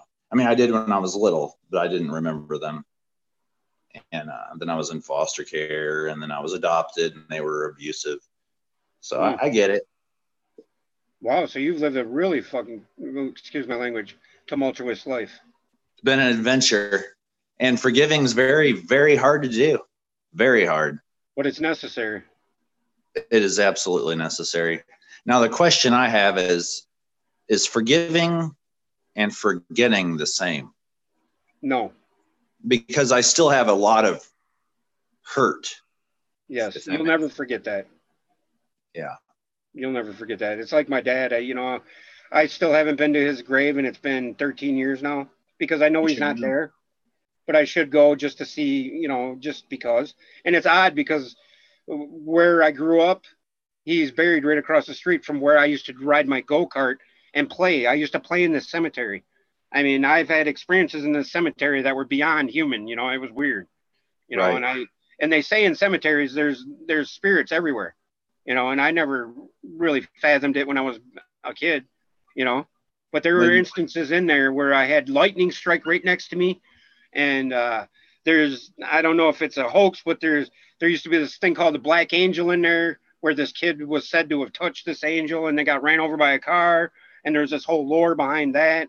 And then there was this grave where it's called Archer, where there's Mentar or Centaur hoof prints are burned into the granite. into this into the door too, right where like a centaur or mentor would, is that what they're called, centaurs, would stand. Yeah, half horse or whatever. You should go in the spring. Yeah, I think I might go there today now that I think about it. But what was Odie was there with Cindy when Cindy had the epiphany, and I love this girl for, I mean, it was us three at this Nibiru meet and greet that we invited all these people to come, and it was only us three that showed up, and we were content with that because we went and sat outside and smoked and partook in a couple tokes of the greenery, and we're sitting there, and I said, yeah, you guys got to watch this video, this black hole video, and da da da da.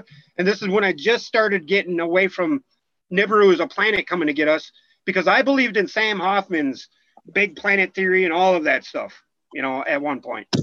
I don't think I'm familiar with that. Yeah, Sam Hoffman has this a thing that there's Saru, James Klingler still does videos that are time lapse. I think he's the Real Nibiru channel or whatever. But anyway, all of that stuff. But then, you know, I come to the realization that, you know, that may be the case, but have been in a different dimension, but not, because I've filmed the sky for so many years that I've got terabytes of video footage. And the only real things I've caught are UFOs type stuff, you know? Or same here. I think I sent you one. The orb, the orange orb. Yes, that's wild, dude. And I've caught similar things like that. What do you think it is? Thunderdome.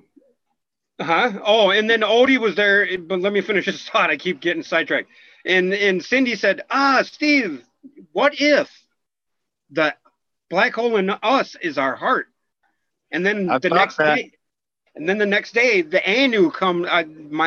That's when I adopted the Anu, because I seen it in it's some research paper that Ledbetter did, and it's shaped as a heart. So yeah, it's our connection to the ineffable is in our heart. Our heart is where our seat of our soul is, and it's in coordination with our brain through our top of our head, because our head has the 12 cranial nerves in it, and our pineal gland sits in the middle, just like the Last Supper painting. You know, that's why all of this information is there. It's there for the initiate to know that the truth is there, and that's how you know to keep going, because it all makes sense once you start finding the pieces. You know? Is it fillable? Is what fillable? That void in the heart. I think when you become one with the ineffable, but yeah. And I think when you come to the realization that, you know, there is good in this world, and, you know, you have to not let the dark lords of Arulu forego the light of the awe. You know what I mean? Because that's what the negative that comes at us daily is about. It's to keep us off. Like our job is to take the weight off of other people, even for just a brief moment. You ever felt that? Yeah, somewhat, but I don't see it as that. I see it as, maybe that's why I do what I do, to be honest with you, probably. But I'm not going to be righteous like that. But no, I'm not saying I'm righteous, but I just wonder if that is kind of what it's all about. And in the end, that's what it is all about, is paying it forward and, yeah, bringing brightness wherever you go. Right. Yes. And it's so hard to do in our negative world that, you know, and information is there for all to find. You can prove anything on the internet. You can prove there's 7 elves in your if you want to prove it on the internet, you can. We should look. I'm serious though. You know, everything you can prove on the internet. Right. You know, and is saying that like Wikipedia is the end all say all, or Snopes is the end all say all of the debunker, you know what I mean?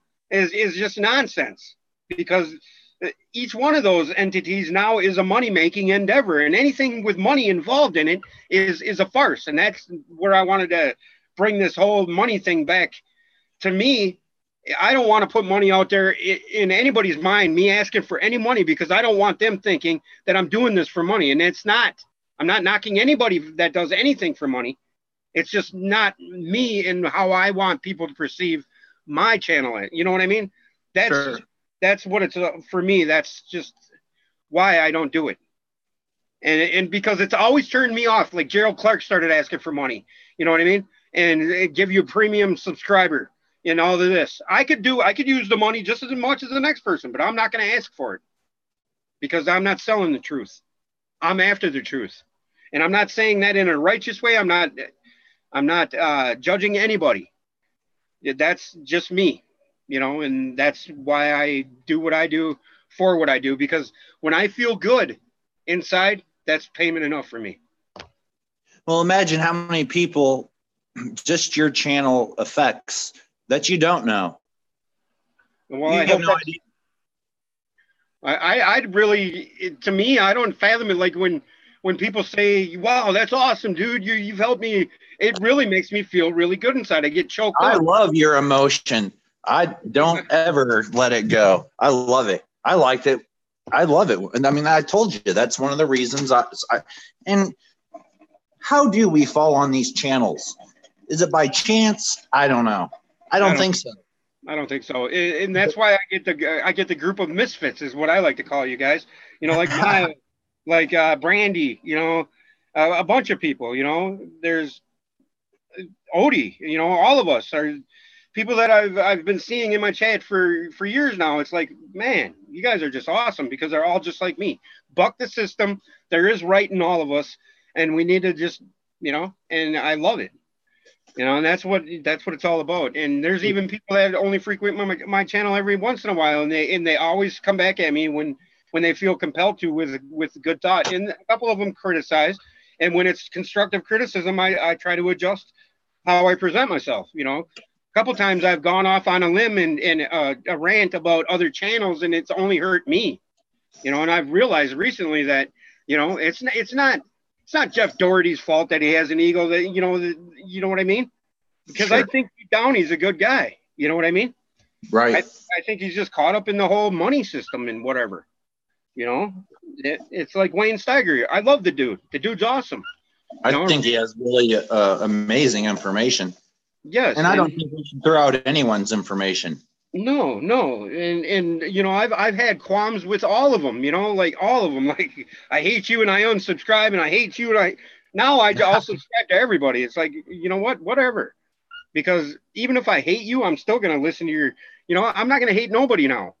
You know, and that's what I've learned from all of this recently is that hate is only gonna get you hate. Right. You know? And it's unrealistic to say you're gonna love everybody.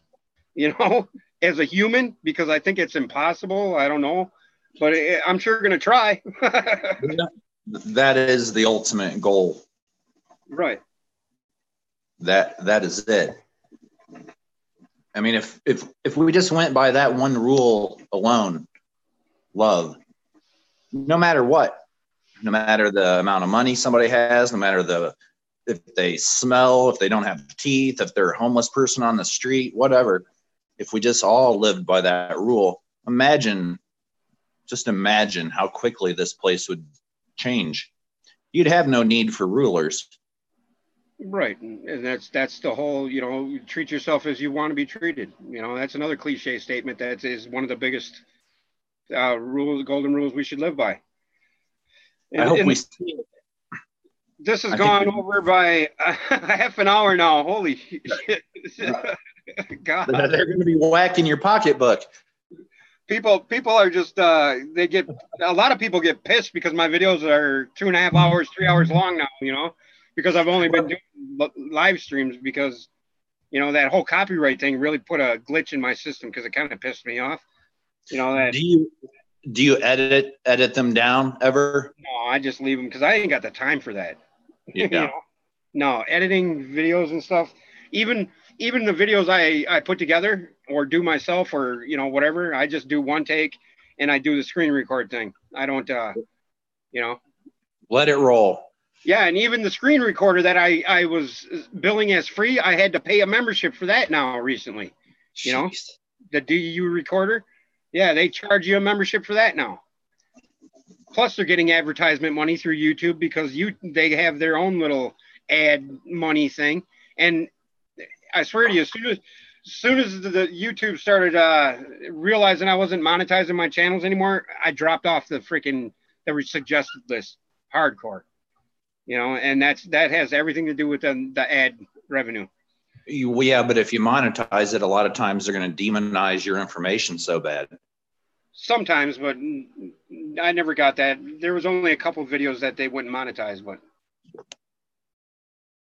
with that, guys, hey, thanks, Rodney, for joining us. Thank you, Ruby Roberts, for coming. Miles, appreciate you as always. Jim369, nice to see you. Live Free, as usual, thank you very much. P Turtle, I like turtles. I love that name. Thank you. I'll send you my number for a text, just because sometimes those emails just get late notice or I don't pay attention. I try to check it every morning.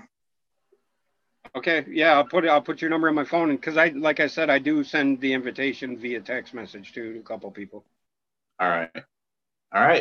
You have a great day. Love you. Thanks. I love you too, man. Thanks again, Odie. Thank you, buddy. Love you. Robbie K555, glad you could join us. Brandy, love you, sweetheart. I'm glad I could see you. Who else is in here? Cayman 830, glad you could join us again. I think that's everybody that's been in chat. I appreciate you all. Thank you very much. You guys have a nice day. And I'll probably see you soon. We've got a lot more to go over on this paper, and, love, peace, chicken grease. Peace out, people.